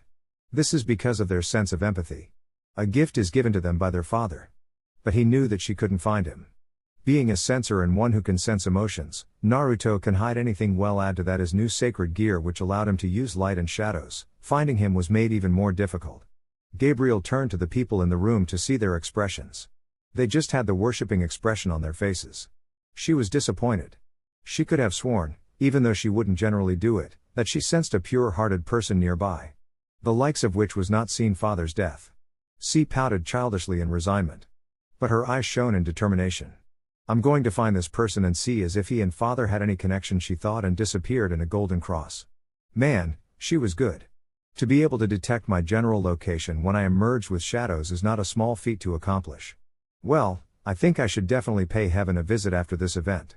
Her face had this lovely pout when she was unable to find me as adorable. I should meet her and know about the famous Gabriel. I should think about these more, thought Naruto to himself. Meanwhile, Kurama just observed all these events as he laid on his paws from Naruto's mind. Though he was not bound to Naruto by a seal, it was now on soul level, just not on physical level, so he could go out to stretch his legs, but he'd prefer to be with Naruto just if any need be, and he is really lazy like all those times Shukaku called him lazy. He found that girl interesting, though. She has a heart which was rare in these days and in this world. After all, she is one of the seraphs and he should have expected that, he thought to himself. But one thing is more important than that girl now. Naruto, you moron. You have a flight to India. Quit daydreaming about the girl and ready yourself to your journey ahead, shouted Kurama. The blonde moron was planning on what prank he should play on the poor girl when they meet, and he felt pity for the girl. But she is not important now and going to India has higher priority. Naruto snapped into reality and went to his room and prepared for his journey. Somewhere in India. It's been 4 months since Naruto has arrived in India, and was now seen roaming the streets of the holy city of Hindu mythology, Varanasi, or its ancient name Benares. He is roaming just aimlessly, looking at all the shops and the crowd gathered at every corner of the city.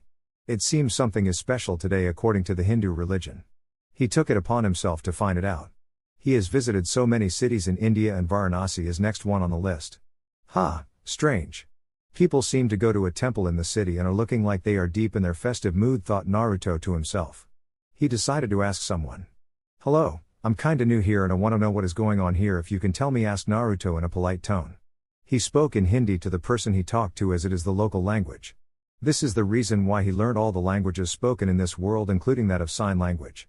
He learnt them completely, including how to write them. This made things easy for him anywhere in the world, and he also created a seal. He is thankful that he learnt how to make seals in the shinobi world. Those made life easy for him everywhere. Oh, so you are new here. Today is Shivratri, Lord Shiva's birthday. He is our god and is one of the most prayed god in the country. You can also come to the temple and see for yourself if you want to. To do that you should first go to Ganga river and take bath to clear yourself of all the impurities in your body and come to the temple. It is called as Kashi Vishwanath temple and in that direction, said the random guy. Naruto considered it. He came to India on his way to travel as part of his world tour and was just wandering around doing nothing. So why not? He can give it a go and maybe eat ramen if it is available here after that. What do you think, Kurama? Are you up to go to a shrine in our terms, asked Naruto to his friend, and thought that he is sleeping, but he got a reply. Yes, Naruto. Let's try it. It's not like we have something to do and maybe something interesting might happen while we are there, said Kurama in a flat tone without any sarcasm. Scene break. Naruto did as he was instructed and took a bath in the holy river Ganga and asked for directions to the temple and went to it.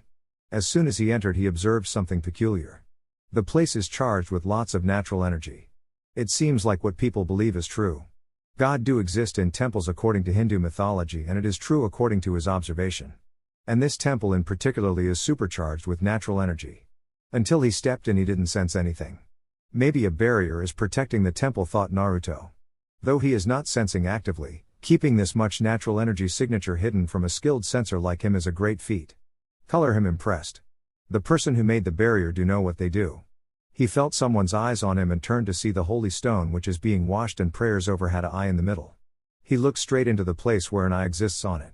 He could feel the gaze of someone on him again. His sense won't lie to him, that's for sure. So, Indian gods take their job seriously then. Let's see what he will do now. As he know that I'm here now, thought Naruto to himself, and winked at the holy stone's eye with a mischievous glint in his eyes. He saw monkeys in the temple and decided to be mischievous and gathered all the monkeys around him and started a string of pranks around the temple. Nothing serious but small pranks which would make passers-by laugh a bit and go. Like replacing clothes of people and adding a black liquid to women makeup kit and make them wear it. Making all the crows clean the leaves on the temple in style or with swag music playing in the background which only crows could listen to. In just a few minutes all the people started laughing happily, forgetting about all the problems in their lives. Half an hour of laughing later, a man approached Naruto. Naruto turned to face him as he sensed his arrival. He is wearing a traditional Indian wear. "Excuse me, sir, are you the foreigner who came to our country?" asked a man in a traditional Indian wear with a chain around on his neck with Nandi sign on it in Sanskrit, and the fact he spoke in Sanskrit is the thing that caught Naruto's attention. Naruto nodded. "Can you please follow me? My lord wants to speak to you in private," said the same man, politely emphasizing private to get the point across. Naruto nodded again. "This way, sir. Please follow me," said the man, and Naruto followed. And when turned into a dark alley, away from the public, they both disappeared in a bright light covered by the lights of the stalls around. Kailash Mountain, Himalayas. When he sensed someone who is powerful enter his temple in Kashi, he knew he found the guy who he is searching from 2.5 years. This signature felt strange and powerful at the same time. When the person in question stared directly at him through his eye in the temple, he knew he is right on the money. He sent his trusted servant Nandi to bring this person to his home to have a small talk. And just after 5 minutes, the person in question arrived there with Nandi. Before he could speak anything, the guy whom he can see clearly now bowed to him and said, "Before we get into the business, I want to wish you, Janmadin Shubhkame Shiva Bhagavan, happy birthday Lord Shiva," said the man, astonishing Shiva. He didn't expect this person to know Sanskrit, the language of Indian gods as it is called Devanagari. Most of the Indian population forgot their ancient and mother language and created some small extracts from her into different mother tongues. Shiva called him here to talk about his reason to be in his country. When he first felt his energy signature 2.5 years ago, he wanted to go to Japan and investigate. But Japan is not his territory and it's not a big deal to sneak in and find him, but his signature vanished by the time he made his decision. So, that stopped him then. But when he entered his temple in Kashi, he got his chance to talk to him and grabbed it. And now the man in question is here and greeting him on his birthday. At least he is not hostile, thought Shiva to himself. "Thank you for your greeting, stranger. It's my pleasure to have you here," said Shiva in a polite tone. And Naruto observed something. When speaking of God Shiva, people generally portray him as a kind-hearted man with blue skin, ash applied on all his body with a trident in his hand and rudraksha beads around his neck, lastly a snake around his neck with just tiger skin being his only choice of clothing, with a blue bruised neck which indicates his consumption of the most powerful poison in Hindu mythology, the Kalakuta or Halahala. His life saved because of timely intervention of his wife, goddess Parvati. Leaving him with a blue bruise middle of his throat, giving him the moniker of Vaishakanta Nilkant. Meaning the one who had poison in his throat and one with blue throat. But when Naruto saw him close and personal, like he is now, Shiva is not like that in any angle. He had gold skin, black hair falling down to his side with a half moon on it, and wearing noble clothes which were worn generally by nobles in the world, not extravagant or anything, but at least they will portray him as a nobleman instead of a tiger skin wearing man. He liked Shiva's style. "Pleasure's all mine, Shiva. My name is Naruto Uzumaki and I'm sorry I'm not the one for formalities, but if you are fine with it, we can talk as friends," said Naruto in a polite tone. Inclining his head as if apologizing to Shiva. Shiva waved it off. He just wanted to test Shiva with this notion. He can speak nobly and respectfully as he learned and was coached by many in his time as Hokage, but according what he heard, Shiva is a kind-hearted god, who gets impressed easily by his devotees. He want to test this theory by asking him for no formalities. By the looks of it, the rumors seems to be true. That's not a problem for me.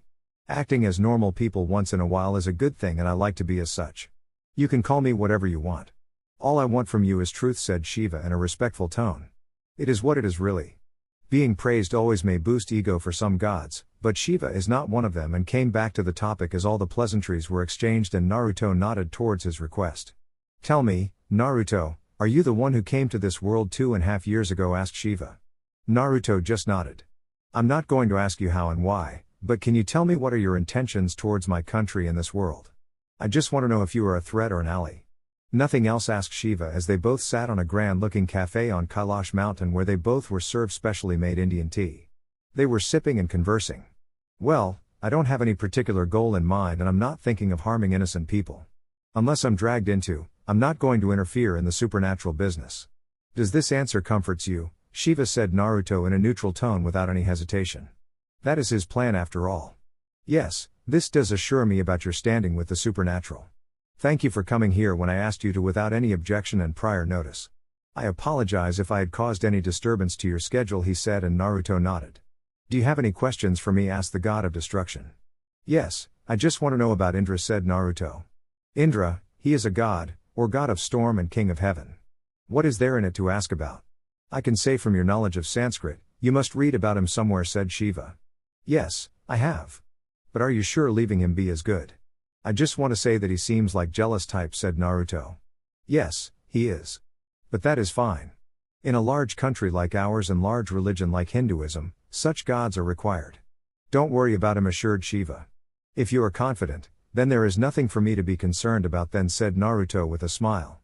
I would like to extend my hand as a friend from the whole of Hindu mythology. You are always welcome with open arms in our country.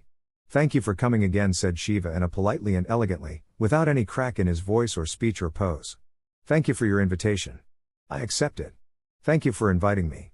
See ya. Bye, said Naruto and disintegrated in light particles. Well, that's a peculiar way of exit, thought Shiva to himself, and carried on with his business. Somewhere in India that went well. What do you say, Kurama? Shiva proved himself why he is called the most powerful god. Didn't he? He found me as soon as I entered his temple and called to speak to me like a true gentleman without any ruckus. He got some points in my book, said Naruto to his partner. Yes, Naruto. He proved his standing was correct, and he is the third person to have found you until now, if you don't count that girl that nearly found you. As for the meeting, he is just assessing you. So there is damage done there. But it went well, all things considered, and with your tendency to attract trouble to you, said Kurama. He is happy that nothing happened. Otherwise Shiva and entire Hindu gods would be on Naruto's hit list of pranks, which he is sure they couldn't bear. 3 years before canon, after meeting Shiva, there were no such events where Naruto was either asked by someone or found by anyone. In his free time, he went to the dimensional gap and met Great Red there in person. Flashback man, I'm bored, thought Naruto to himself. His training with his sacred gear was good and he achieved his balance breaker recently. It is one hell of a power-up compared to his normal use of light and shadow elements. He had decided to not use his powers like his dojutsu and continued to purify the natural energy in the world. He is bored and his books of the Icha Icha series were selling all-time high. Year by year, the collections and sales increased and he thought of making movies just like Jiraiya did in the shinobi world. His thoughts were interrupted by his fox companion. Why don't you go meet that overgrown lizard, Naruto? I'm sure he will be thrilled to see you in person. It's been a while since you both talked, isn't it, said Kurama. Naruto thought about it and nodded his head. Yeah, why not? Let me finish my ramen, he thought, and slurped the last of noodles and threw the empty bowl into a trash can nearby. He went into a dark alley and channeled chakra into his eyes. His eyes changed to that of a red spiral pattern. With a black portal, he was gone. Dimensional Gap Great Red was in his routine doing some stunts with flips and rotations when a black portal opened in front of him and came out Naruto. Because of his speed, he couldn't stop himself and hit Naruto only for him to pass through him like he was a ghost. Red was amazed by the display of skill by Naruto. Yo, said Naruto with a 2-finger salute. Ah, Naruto, I didn't see you coming, and what is that anyway? I didn't see anyone with that kind of ability. Is that an intangibility technique? Asked Red in curiosity. Naruto nodded to that and replied.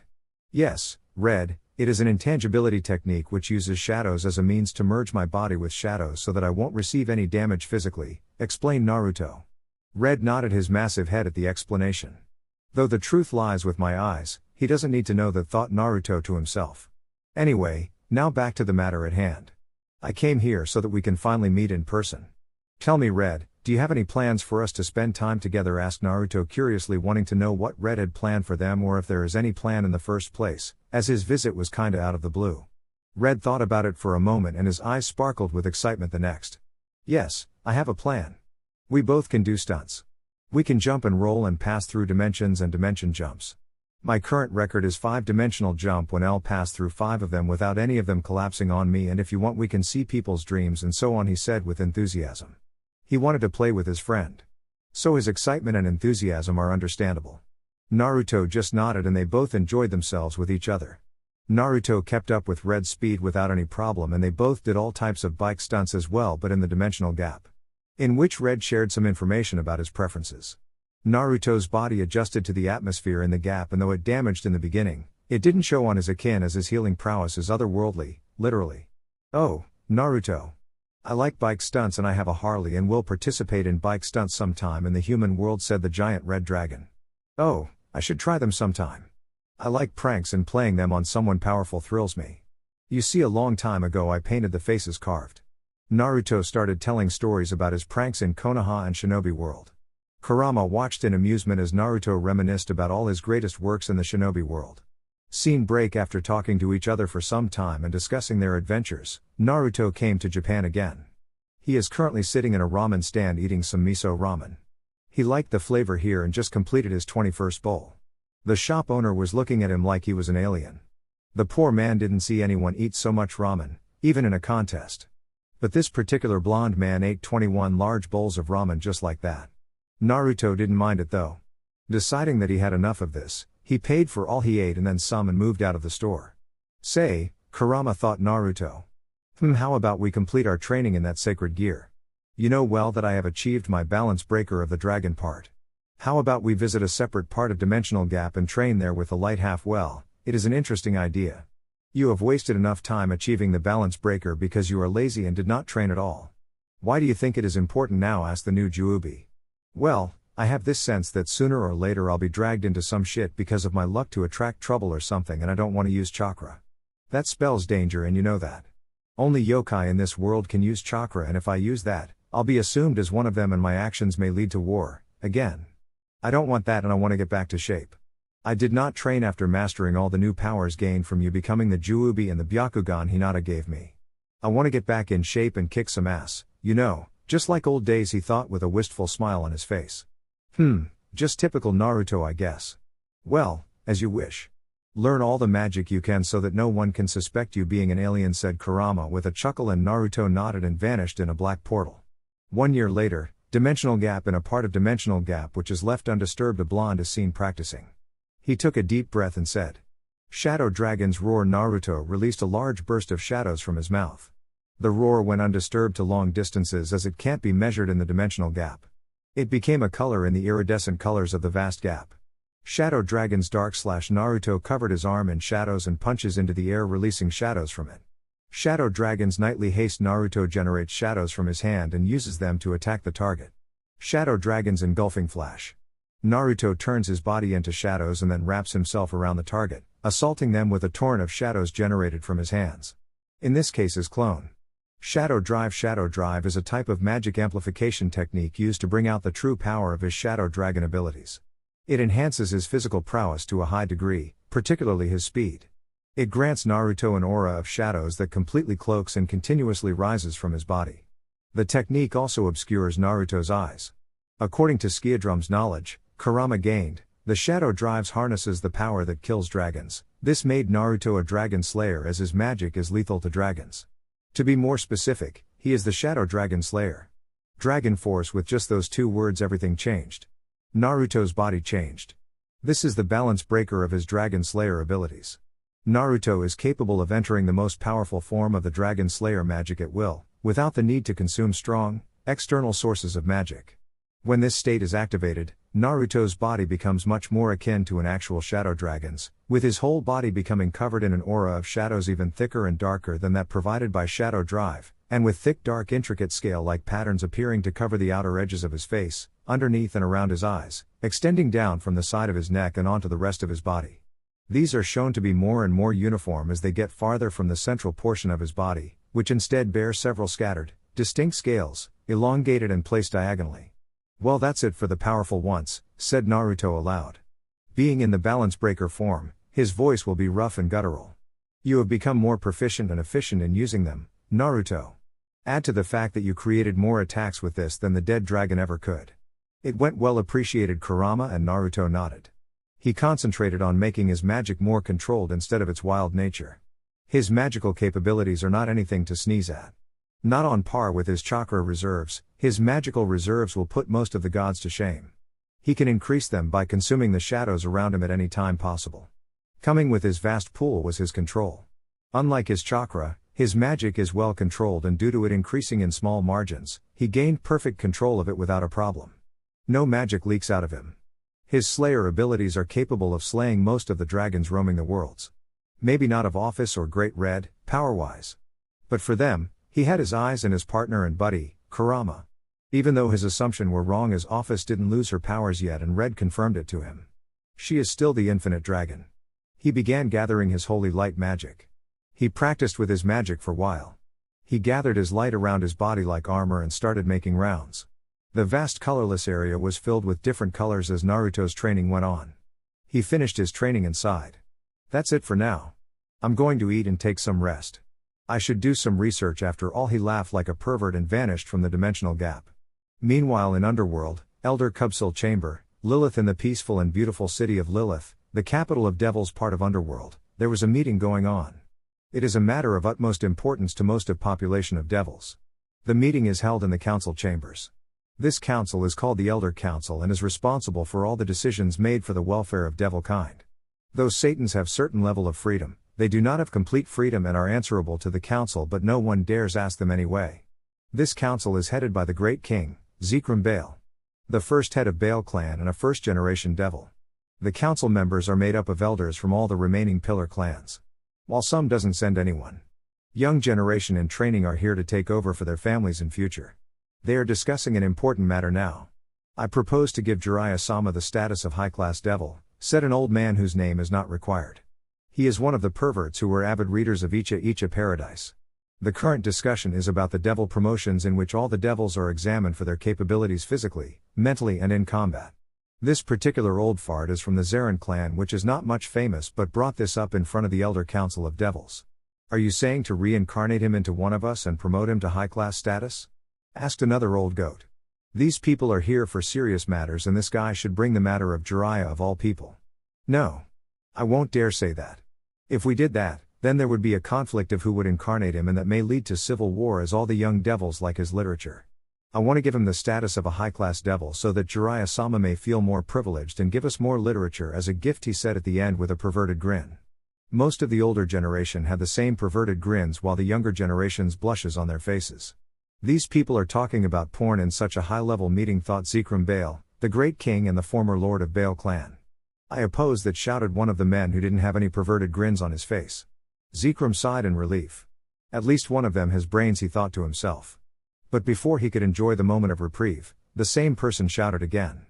We should give him the ultimate class status. He had a nosebleed at that. Zekrom didn't dare to think what the man was thinking at that moment. Giving a living human the status of a high-class devil is something never happened. But this person is suggesting to give him the ultimate class status. He sighed. If he let them, they would make Jiraiya their new Satan. Enough, he bellowed, silencing the cheering and roaring crowds. If you want to make a human a high-class devil, you should have 90% of majority and an ultimate class devil without testing, then unanimous agreement of the council and assent of 2 Satans. Now tell me, how many of you think this is possible, he said in a stern tone. The masses started discussing. One of the Phoenix clan elders rose from their seat and bowed to the great king and replied, Sir, we have discussed and decided to give Jiraiya-sama high-class devil status, he said, and almost all the crowd nodded. Let's decide terms first and decision later, said Zekrom, and everyone nodded. A man from Astaroth clan stood up. We would like Jiraiya-sama to have high-class devil status so that it encourages him to help us with his literature more. As for the terms, he will be human, but a special set of evil pieces will be created for him specially. The evil pieces will give him all the boosts when someone is reincarnated into a devil. If he chose to, he would be reincarnated himself with his king piece and become a devil. That is only if he chooses to. We would like to give him a place of residence in Lilith or any other territory if there is agreeable. As for the reason, he had given marvelous work to keep us entertained and is a dear friend of our Satan Leviathan. We would like to have his works coming more for us. As you may have noticed that after the launch of his books in Underworld, He had given us more copies than that in the human world. We have nearly 100 copies more than in the underworld, and recently he had announced he had cooked something special for us, concluded the man with a bow. Zikram thought about it. The man in question had supplied them with so much to read, and it is quite detailed and entertaining. If there is something common to every devil, then that would their lust.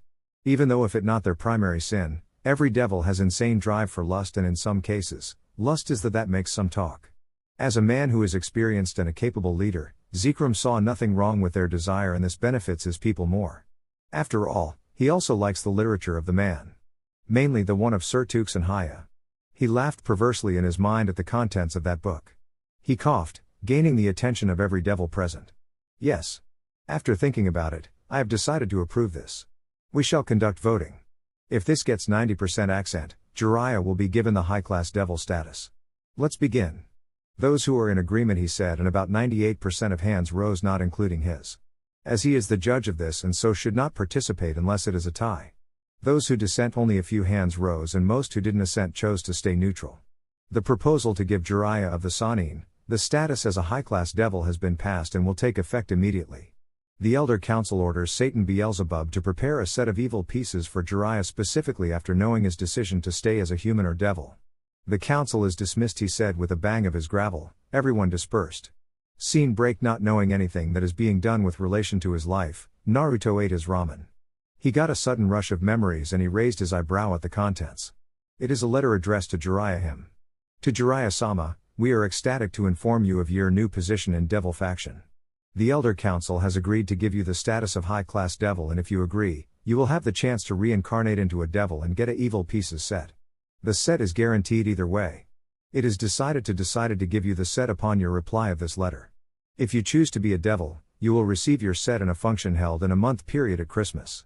If you chose be a human yet have the set, then that will take a month or two more to create new one with your DNA and magic. Hope will reply to it soon. With best regards, Elder Council, Lilith. Interesting. Devils have decided to make their move in Jiraiya to get more favor in books, huh? Really interesting. Let's see where it goes. Thought Naruto to himself. After eating dinner in some restaurant in Paris, Naruto was using his Byakugan to spy on couple and writing his books. He had prepared special editions for all the three factions but was waiting to add some more content before the release. His books were selling like hotcakes as soon as they were released, and his printing press was running in profits. The human media didn't know the owner of the publishing unit. If they had, he would be the richest in the world from the sales of his books from the last 2 years. He wrote furiously in his notepad. It is winter now and everyone are having sex like rabbits in heat. After completing the book, he went to his home in Japan, which is a large mansion. He has homes in Underworld, in Lilith, which is like a mansion, and in Grigori Part as well. I should look into buying a place to stay in heaven as well, but not as Angel though. Thought Naruto to himself. Not like their attempts to reincarnate will work anyway.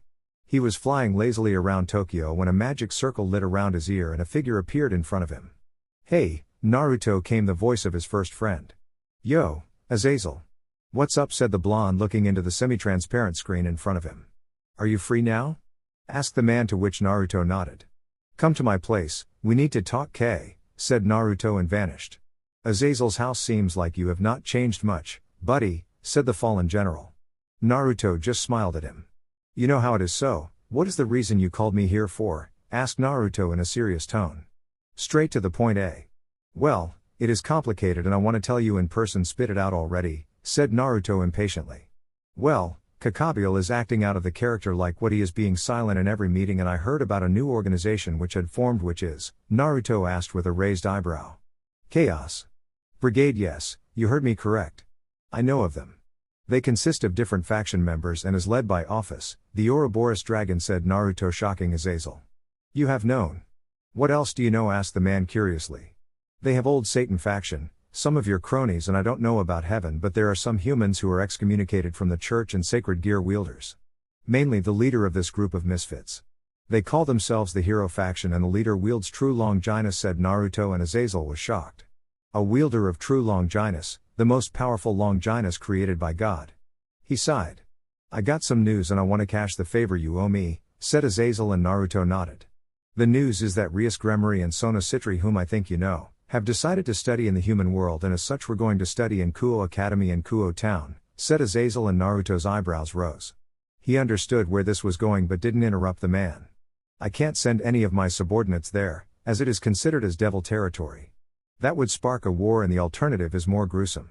If something was to happen to both of them, the underworld is not going to sit. You know well how much of a Sis-Khan Surzex and Serafal are, and the result will be absolute destruction, said the man with a heavy heart. As a man of experience of war and tired of it, I want you to go there and be there as a lookout. You fought in a war and knew how it would always end, he said in a tired tone, and Naruto understood. I want you to join the school and keep an eye on them. If their life is in danger, protect them without showing yourself if possible. As you are a human, I think you will blend in well, he said with a smirk about his status as a human.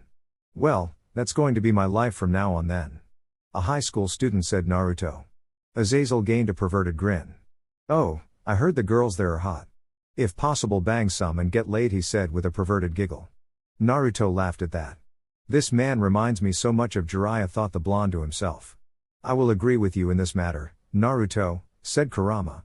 Your agreement is appreciated, buddy. How did you get me in then? Oh, it's simple. I just registered you as a student from Europe with Japanese origins coming to join the prestigious Kuo High for high school to live in your motherland. You have high grades in your middle school and is skilled in hand-to-hand combat as you have learnt karate and taekwondo. And here are your IDs. I submitted. Azazel gave Naruto the ID cards which had his details on them. Everything is good. You want me to change into a 16-year-old for this? Asked Naruto incredulously. I doubt you would do that. I know you have some other abilities you hid from me. Use them or whatever. I don't want war and that's the end of the matter. Fine. I'll do it. But you only have one favor left, remember that, said Naruto, to which Azazel nodded. How long do I have? It is December. I think the school started in September. It is 2 months late but you can manage. Just tell them some problems occurred while moving or something. Now shoo, go to school, Chayad, said Azazel with a smirk. It's time for fun then, said Naruto with a grin. So it's time for fun then, said Naruto with a feral grin on his face. Azazel knew that particular grin from his time with Naruto. It screamed that someone as in a person or a group are going to be pranked, hard. He sighed, he couldn't stop this or he will be the next target of the blonde's pranks. He didn't want that, so he just kept his cool and waited for the blonde to leave, and soon he left in a flash. I don't want to be the one who is going to be on other side of his prank, Azazel said aloud and went back to drink. Scene break. Naruto was in his home in Japan. He was thinking about the letter the devils sent him. He knew full well that they can't change him into devil even if Surzex gave him his king piece. So, that is not an option, and on the other hand, they gave Jiraiya this option as a to appreciate his literature and encourage him to give them more literature and be more cordial to him. Rejecting it won't give a good image of him in the devils. They did this by convincing their elder council after all, and convincing those old fools is not an easy thing. What to do, he thought about the human evil peace option. I thought it to be the best, but the problem came in the person. Jiraiya is not a person, as not inhuman, he is just a clone that I had created. If he was to accept the king piece, I should put it in him, which would send alarms to the devils as they offered it to him, and now they are sensing it from another person. A devious idea formed in my mind. An idea that will shake the devil society with my decision. It is time to introduce Uzumaki Naruto to the devils then, said Naruto with a satisfactory smile. So you have decided to take it yourself, said Kurama in amusement. What are you talking about, Kurama? Aren't you called the demon fox? He said with a smirk. Oh, you are going to use my demonic presence to your advantage then, said Kurama with amusement. Yep. Even if I put the evil piece in me, it won't affect me and give me any weakness to light-based attacks as my body is stronger than most devils. As for using you, I should show them some improvement after taking the evil piece, shouldn't I? And your one-tail cloak is enough to make them satisfactory, cheeky little brat. Be careful, Naruto. Devils may be fooled by your tricks, but there may be some who will find it out if you make any mistake, he said in a warning tone. What will do when they find out? Nothing. They can't even touch a hair of mine, he said in a serious tone. But I assure you that I will do this as peaceful as possible, promised Naruto. He is going to send the reply to the devils now. To the Elder Council, I am honored to know that you have decided to give me such an opportunity. I am accepting it from the depths of my heart. I hope I can uphold the faith you have put in me. I would like to opt to stay human and ask of you to consider this in your preparation for the evil pieces set, and my magic is illusion magic. I will give you more details in person, rather than in a letter. I wish my regards to the devil faction as a whole. Yours, Jiraiya, the Sanin illusion magic, you say? Are you talking about the Sharingan? Asked Kurama when he read that name. Yep. The same old Sharingan. I would like to give Hinata some credit here, but if I revealed that they would my secret way of writing books, so Sharingan instead. I think they are gonna party when the next batch of the Icha Icha Paradise releases. Why so? Oh, you will see in good time, my friend, said Naruto with a perverted smile. This world did really affect you, Naruto thought Kurama at the perverted grin Naruto had. Scene break. Kuo Academy. After Christmas holidays, it is the beginning of a new term, as the semester exams were done for all the years in the Kuo High School, is the first day of the school after holidays. Everyone were talking excitedly to their friends about their holidays. Two girls in particular, who were in their first year, were talking about their time with their family. These two were Rias Gremory and Sona Citri or Sona Shitori in the case of latter. These two are the devil heiresses for the clans of Gremory and Citri, and sisters of the two most powerful cis khans in the world, Surzex Lucifer and Serafal Leviathan.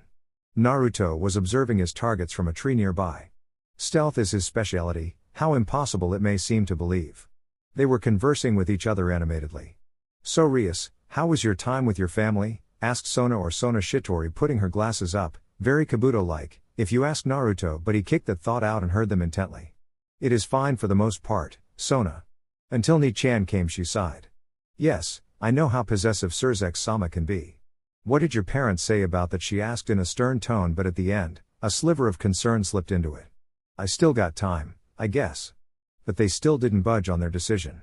They are standing their ground, and if Ni-chan was to do anything, that will be seen as an action of favoritism which is not expected of one in his position. He is trying to talk to our parents, but they are not budging, she explained with a sad sigh. You have time, right? Asked Sona, now fully concerned. Yes, I asked will the end of the university, but I think Riser is not going to wait till then. At least 2 years, I guess, she said in a resigned expression. An expression that Naruto didn't like. It is an expression Neji had when he fought Naruto, an expression of surrender to their fate. 2 years, huh? I guess we should scout for potential members then, said Sona in a firm tone. Rias nodded at that. They both went to their class as it is pretty much late. Naruto landed on the ground, without any sound, in his Kuo boy's uniform. His uniform consists of a black blazer with white accents over a white, long-sleeved, button-down shirt with vertical linings, a black ribbon on the collar, matching black pants, and brown dress shoes. At least the shoes should be brown. Naruto wore orange shoes. Surprised, don't be. He went directly to the principal's office. He knocked on the door 3 times. When a muffled come in came, he entered. Good morning, sir. I am Uzumaki Naruto, the new transfer student from Europe, he said, extending his hand, bowing being the formality, and he is not one for formalities. The principal was a middle-aged man with black hair and brown eyes. His eyes shone in recognition. Yes. The top student of your middle school. I have read your file and it is impressive, Uzumaki-san. My name is Tensai Takami. Please take a seat, said the man, extending his hand, and Naruto gave him a firm handshake. Naruto sat in a chair opposite the principal. Thank you. Can you give me my schedule and directions to my class, Tensai-san? He asked politely. Naruto saw something at the corner of the table which made him smirk. At the end of the table under his file was an ending of an orange book, which was haphazardly closed and covered by his file. Your schedule is with the student council, Uzumaki-san. I will inform them to give it to you, or you can go to the student council office to get it during the break, he said. I'll take it in my break period, thank you, sir, he said, and Naruto rose from his seat. I'll send someone to guide you then, he said, and saw someone outside and called them in. Shinra-san, he called out. Naruto turned to see a young bespectacled woman rather than a teenager, with long straight black hair that extends down to her knees, with split bangs and heterochromatic eyes, with a violet left eye and a light brown right eye. Looked back into the principal's office. She stepped in a moment later. Do you need anything from me, sir? She asked politely. Yes, this is Uzumaki Naruto, our new transfer student. He is in class 1A. Can you please guide him there, he asked, and she nodded a moment later. Of course, sir, she replied, politely. Ah yes, where are my manners? Uzumaki-san, this is Shinra Tsubaki, Vice President of Student Council. Shinra-san, this is Uzumaki Naruto, our new transfer student. He introduced both of them, gesturing towards one another. So, he is all the talk about. He is quite handsome, thought Tsubaki, as she heard all the girls talk about a new transfer student. She is Vice President, huh? She is a devil and might be Sona's queen, thought Naruto, having an internal smirk. Please follow me, Uzumaki-san, she said in a polite tone, leaving the office room. Thanks again for your help, sir, said Naruto and followed Tsubaki. They went in companionable silence for a while. As they passed the student council room, Naruto asked the question pretty much anyone will get. Shinra-san, can't you give me my schedule now? We are in front of the student council room. I'm sorry, Naruto-san, you must take it from Keiku. It is a formality for all the students to meet with the student council president so that all the rules can be explained to them in person, she said in a matter-of-fact tone and unknowingly slipped as she called him by his first name. Naruto smirked at her. Got you. Oh, you are planning on making me meet her then? Well planned, my dear. Fell for it, ha, thought Naruto to himself. Her plan was pretty see-through after all. Of course. I would like to meet Keiku in person. Isn't the student council president will be from the final year? Asked Naruto. Sona and Rias are his age. Throat clearing, he meant first years in the school. Yes, however, Kuo follows different rules. The previous student council president can choose their successor from any year they want in the remaining 2 years. That is how Keiku was selected and made the new student council president again, she explained in a matter-of-fact tone. Is speaking factually, her style or something, thought Naruto. Can I ask you a question, Uzumaki-san? She asked politely, turning a corner. Yes, he replied simply. Why did come to Kuo Academy specifically? Well, although I was born in Europe, I always loved Japan as it is my motherland, literally, and wanted to study here and know the country better. When I thought of joining a high school, I thought of going to Japan. But because of all the formalities and such, I have joined late, he asked in a flat tone, without any change in his expression or emotions. He is hard to read, I'll give him that. What's do I ask next? He looks pretty strong and smart. Let's see, are you interested in joining any clubs? She asked for the first time, curiosity coming into her tone. Naruto gave her a charming smile. Oh, that would be telling. I'm sorry, my dear, but I'm going to keep it a secret, he said with another charming smile. But this is one of the differences. While the previous one had a bit of teasing and a bit flirtatious, this one screamed, oh, love, you cannot have everything you want. Tsubaki blushed at his comment. Quite a charmer he is, she thought to herself, her mind organizing everything he told to report to Sona later. This is a long walk, don't you say, Tsubaki? Asked Naruto. Calling by her first name made her miss her step. Why are you calling me with my first name, Uzumaki-san? We are not friends or anything and we just met, she asked with a bit of annoyance. Calling someone with their first name in Japanese culture means, you are good friends, and calling as such is agreeable to both parties. Oh, I thought as you were asking me so many things, you were interested in me, Tsubaki, he said in a sly tone. This time though, Tsubaki stopped and hid her blush as she is in front of him and thought Naruto couldn't see, poor girl. Naruto was seeing everything with his Byakugan. And, we are walking in a long route around the whole school to reach my class, what does this suggest, he said, not completing the sentence, which made Tsubaki fill in the blanks. What if students saw this and thought we are in a relationship, is what she filed the gaps with. She didn't notice Naruto come in front of her and staring at her red face. Oh, Shinra-san, I thought you were giving me school tour, he said innocently, with a hand rubbing the back of his head sheepishly. Tsubaki was taken back by his change in demeanor. What is going on? Didn't he just tease me about having a relationship, she yelled in her mind. This confused her. Are you alright, Shinra-san?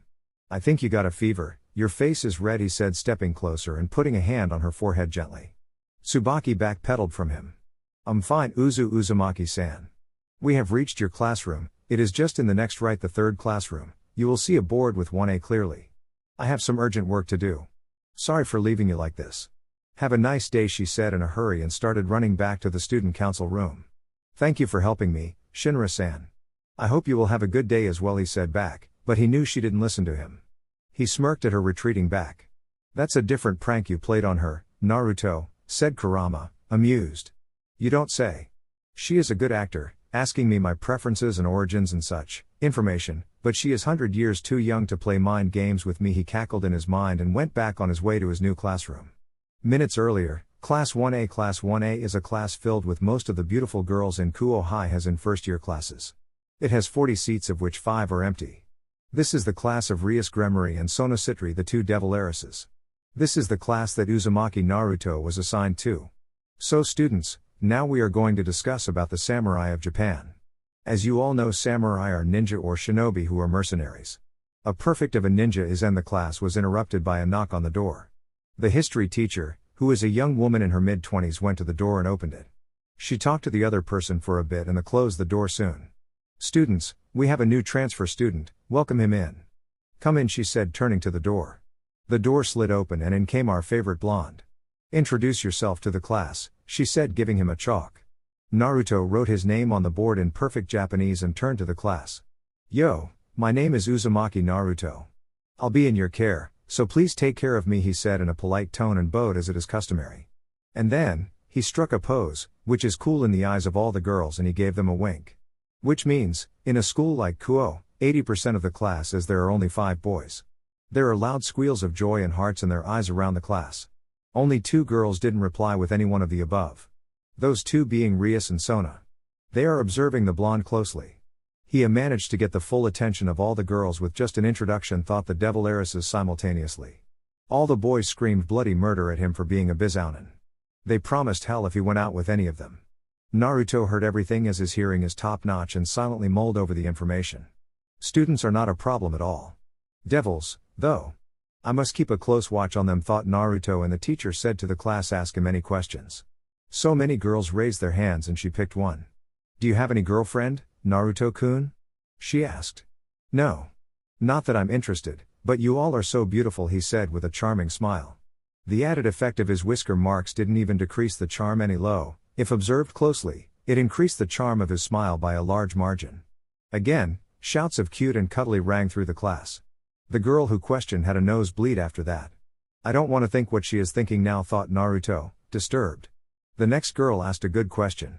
Why did you choose Kuo High, as there are good schools in Europe also? That's a good question. Japan is my motherland. When I'm searching for a school to join, a friend of mine suggested Kuo High, and when I saw the standards and location of the school, I immediately applied for it and got accepted, he replied smoothly. He had the same question 3 times now. She gave a nod and sat down. The friend he is referring to is Azazel, of course. Sona rose her hand and the teacher gave her permission to ask. Aren't you interested in joining any club? She asked with a calculating look. Oh, I must say, Keiku, I didn't think you and your vice president are this much interested in me, he said with a wink. The class went into complete disarray with shouts and accusations. Sona was confused and the teacher got alarmed. Naruto simply raised his hand to calm all the hormonal teens down. Calm down, guys. Let me finish my explanation, he said, and the girls calmed down.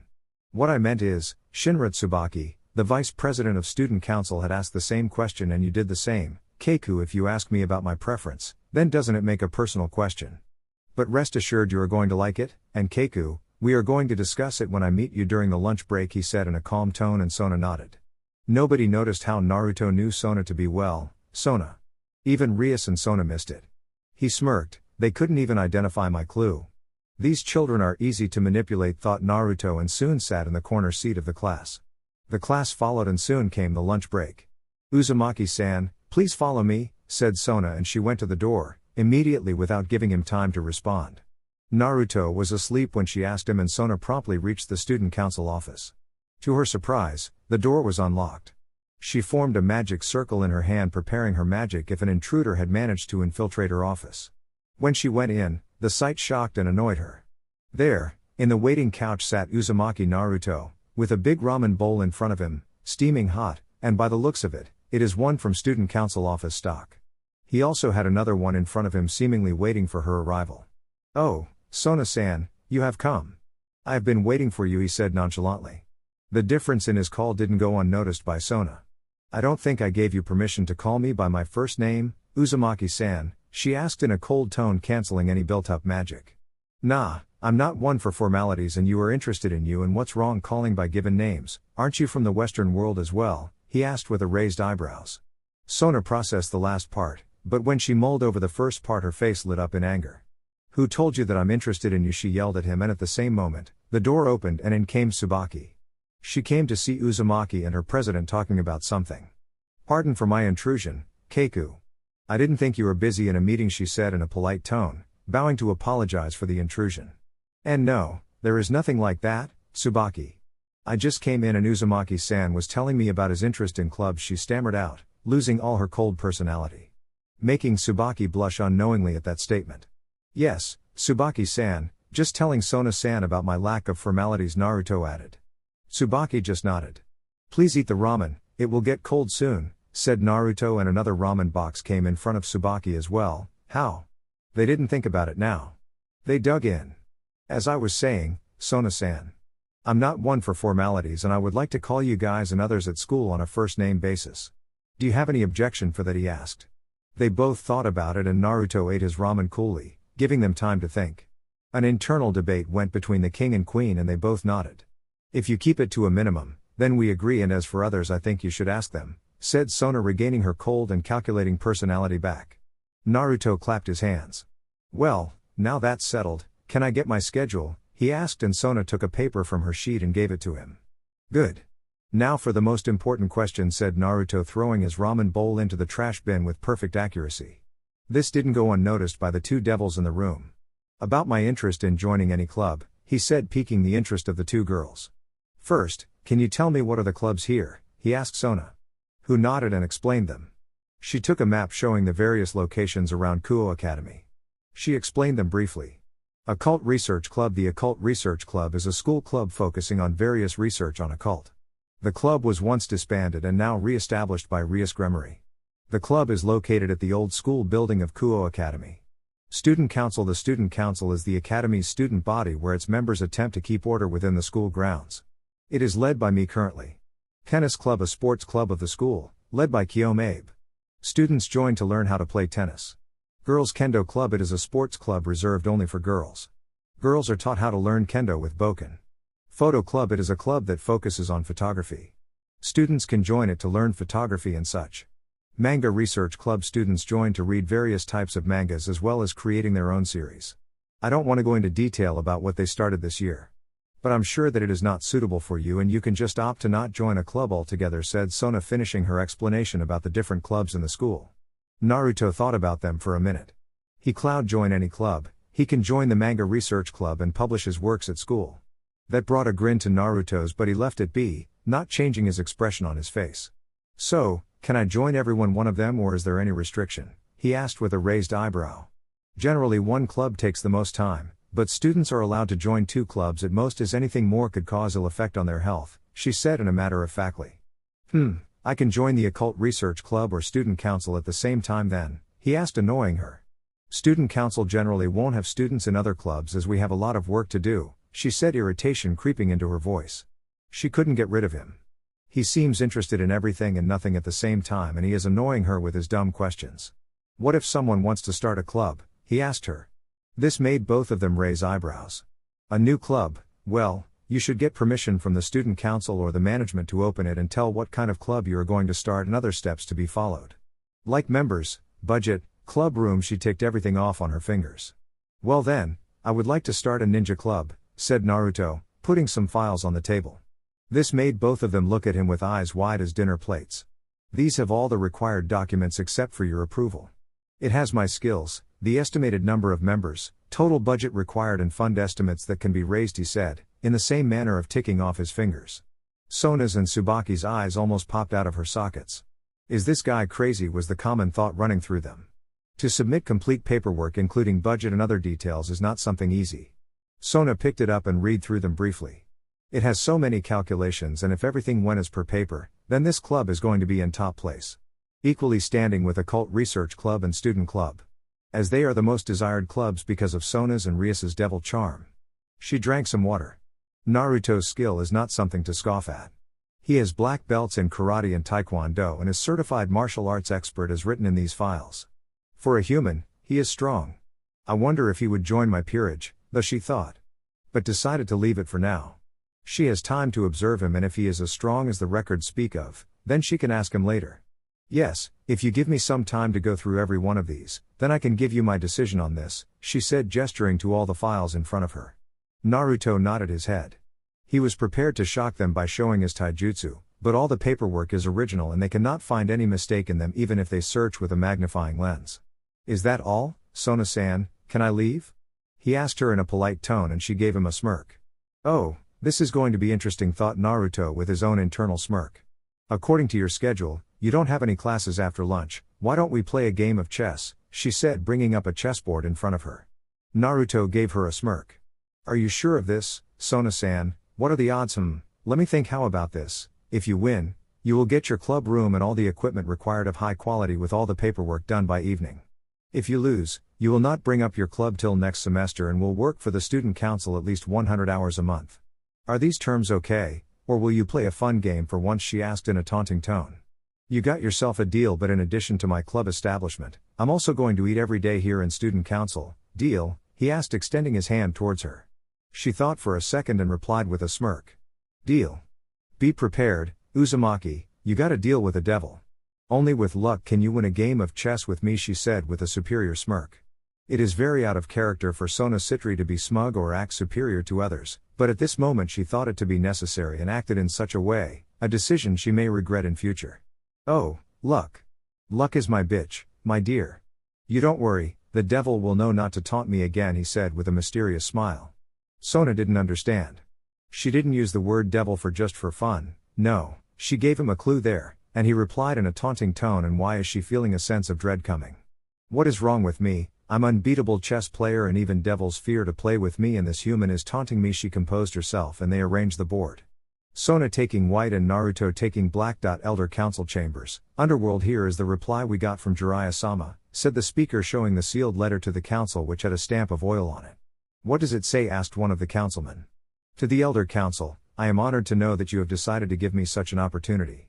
I am accepting it from the depths of my heart. I hope I can uphold the faith you have put in me. I would like to opt to stay human and ask of you to consider this in your preparation for the evil pieces set, and my magic is illusion magic. I will give you more details in person, rather than in a letter. I wish my regards to the devil faction as a whole. Yours, Jiraiya, the Gama-sen. And so he does have magic, and what of this illusion magic? Is it like the magic used by yokai? Asked a random guy. We can't be sure. But he said he would show us in person, then why bother, said another man.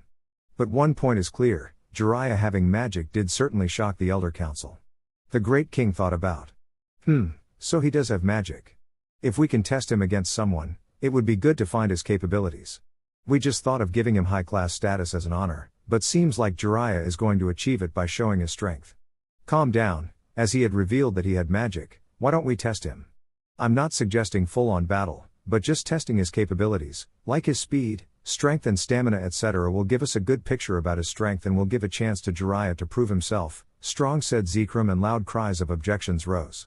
Silence, Zekrom bellowed, flaring his magic. Everyone calmed down, seeing the anger of the great king.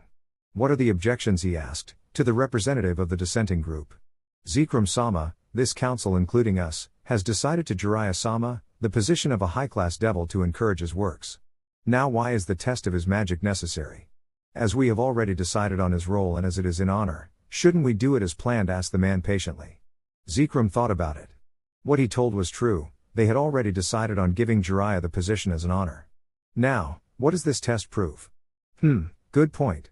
Okay, we shall do it like this, he thought the course of action and replied. You have brought up a good point, Elder of Phoenix Clan, we shall do it this way then, we are going to give it as an option to Jiraiya as well. As he chose to show us his magic when he comes, we will give him the chance of showing his skills with an opponent. If he agrees, he shows it in front of all clan heads and their families. If not, we will see it for ourselves, he said. The council went into a round of murmurs. Yes, sir, they replied.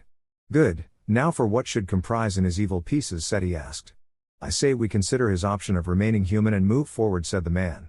Suddenly a magic circle with the crest of Beelzebub lit in the center of the chamber and came out Ajika Beelzebub, one of the 4 Satans and a super devil. You have called for me, great king, he said, bowing to the great king. Yes, Ajika. You are just in time. We are discussing of a new type of evil pieces now. Would you explain us what are the possibilities and limitations of the current and older sets, he asked, and Ajika nodded. As you all know, the evil pieces are made using the crystals available in the Agraze Island to help replenish the numbers of our faction after the Great War, which had caused the deaths of countless devils. While many devils were able to adapt to the evil pieces, the old Satan faction rejected the usage of such. Evil pieces are commonly given to pure-blooded high-class devils, so that they can gather servants of their own. Reincarnated devils are also given the chance to receive evil pieces should they rise in rank and become a high-class or ultimate-class devil like Tannen and Rudiger Rosenkreutz. But what many didn't know is, there are different types of evil piece sets I made. There are 3 types. The first being the old generation set. The second being the new generation set, the sets we are currently using, and the last, the mixed set. These sets are prototypes, prepared in the process of creating the new sets. I don't explain the inner workings of all, but I'll say this. The old set had a higher limit of power threshold and higher chance of reincarnating powerful beings to devils, and for these, the owner must be a devil. The new sets are prepared in such a way that they grow with their king. Instead of having high power in them, they represent the strength of the king and will grow as the king grows in strength, and they are made into incarnate any species into devils, and one who bears them must be a devil themselves. And finally, the mixed set. I think only few experimental sets are made, and some experimented and some stored for further experimentation. These sets are different. These depend on the person they are given to.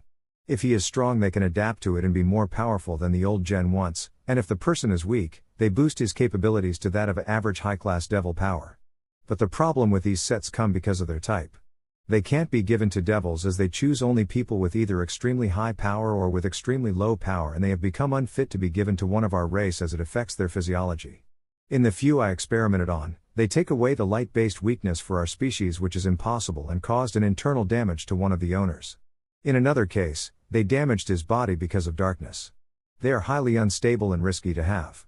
I don't even know what else this set can do.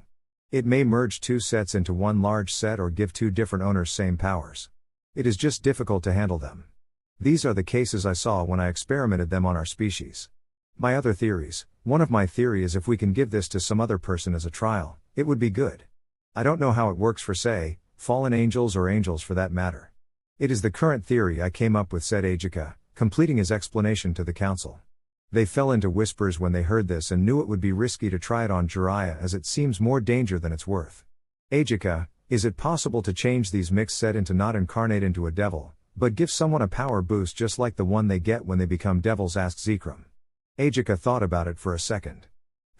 That's an idea that I'll test, sir. Is there any more requirements, asked Ajika politely. Can it be possible to use on humans, and how safe you think they can be if tried on humans, said Zekrom.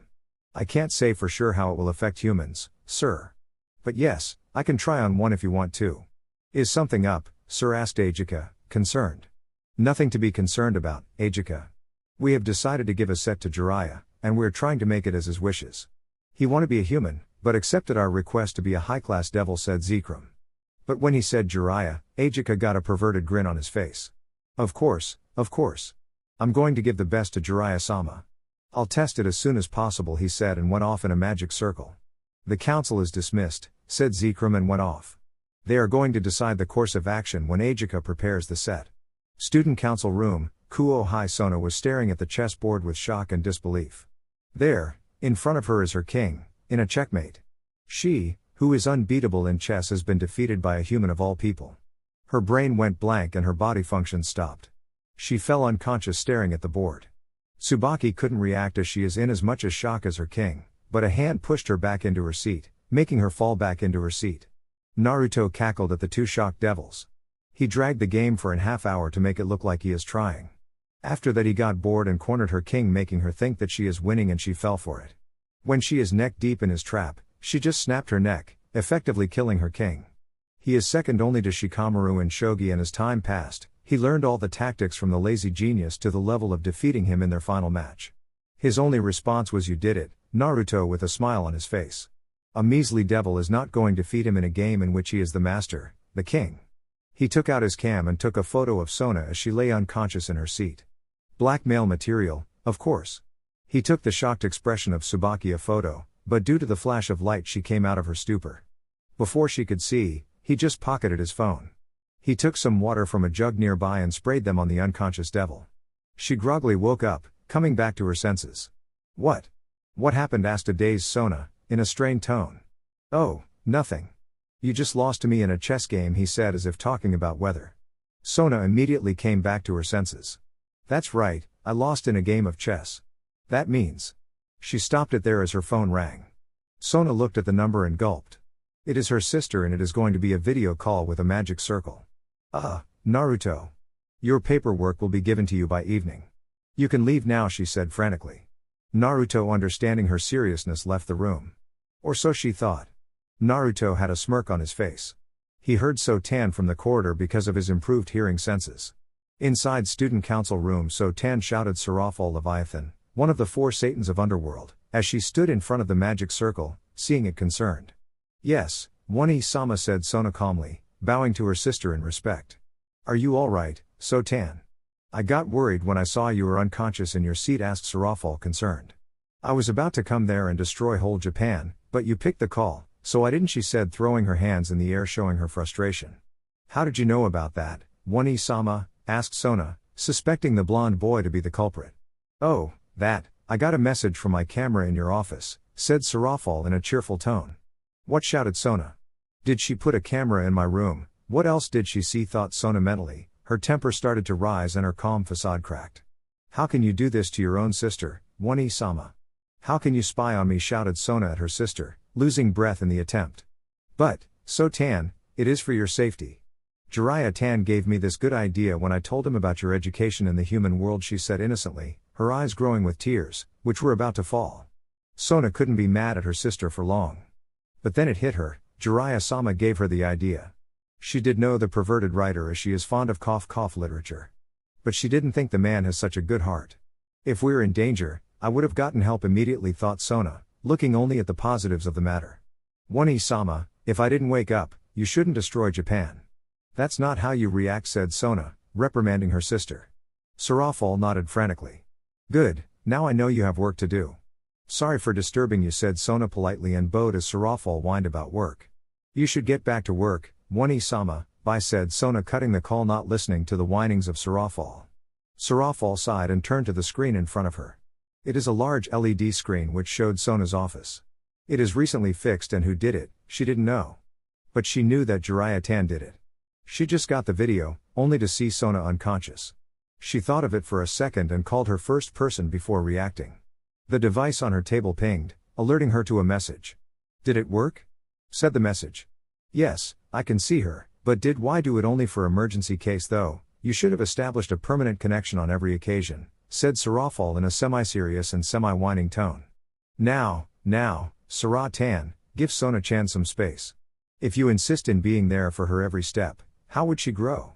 And in a world like ours. So, I only gave you emergency access to in case of emergency. The situation will be decided by threat level. The situations you will get an alert are, when Sona is unconscious, when she is in desperate need of help or such emergencies. Not when she is bathing and having some fun with others. Read the message. Sarafal sighed. She should have known Jiraiya would keep such restrictions to her protection of her So-tan. Who did it though? Asked Sarafal, curiously. My student. You will know him soon, I guess, came the message from Jiraiya. Are you still going to shoot those movies on your books? Asked Sarafal, diverting the topic. Only if she knew that Sona had lost in a chess game by the same person. Scene break. After coming out of the student council office, Naruto got his paperwork submitted to him at the end of school. He took it from Tsubaki, who had a newfound respect in her eyes. He gave a nod to which she gave one in return, and he started his return journey to home. As he is walking at a sedate pace in the streets of Kuo, he saw a sale. A sale of chess sets. He felt magic radiant from them and went to inspect. It was the brightest store, which is at the intensity of the youthful sunset scene of Guy and Lee back in his world. Which is currently on the side road, which read, Deal with a Devil, an opportunity of a lifetime. He laughed at the banner. Deal with a devil, are they mad? Will anyone visit their store if they keep such a banner? But then he felt it. Only few can see the banner. He activated his Sharingan to inspect closer. There lay a closed barrier around the store protecting it, and it made the real text to be seen by people who had more than average magic reserves, as on top of the layer lay the banner of taboo tubs. Naruto sighed. It must be a devil's doing. What are they doing here and what is their objective, thought Naruto. He went to investigate closer. When he reached closer, he felt a familiar magical presence. Ajika, what the hell is he doing here? Oh boy, this is going to be fun, thought Naruto. Ajika, though a super devil, is a big pervert. And naturally, all the perverts in the underworld are his fans. But Ajika is different. He is an information supplier to Jiraiya. He would often give Jiraiya information on new technology to spy on devil females for research purposes. As a fellow researcher, he knew well the value of research and inspiration. When Ajika is somewhere, there is something big happening there. Naruto walked to the shop. He felt heavy magic pressure hit him as he passed the barrier. To someone who had Naruto's levels of reserves and battle experience, it is not much. So, he is testing me, thought Naruto, and passed through without any discomfort. Ah, yes. You are the one I'm waiting for, said Ajika in his regal appearance. Ajika is a bewitchingly beautiful and attractive young man appearing in his early 20s, with light blue eyes and green hair that is slicked back. He has a mysterious aura around him which he claims makes him seem devilish. He is wearing a regal green shirt with yellow stripes units middle, making them cross each other with black lines on them. He had a purple t-shirt beneath it. He looking at Naruto ecstatic as if he found the next research material for his next creation. Naruto got amused by Ajika's behavior.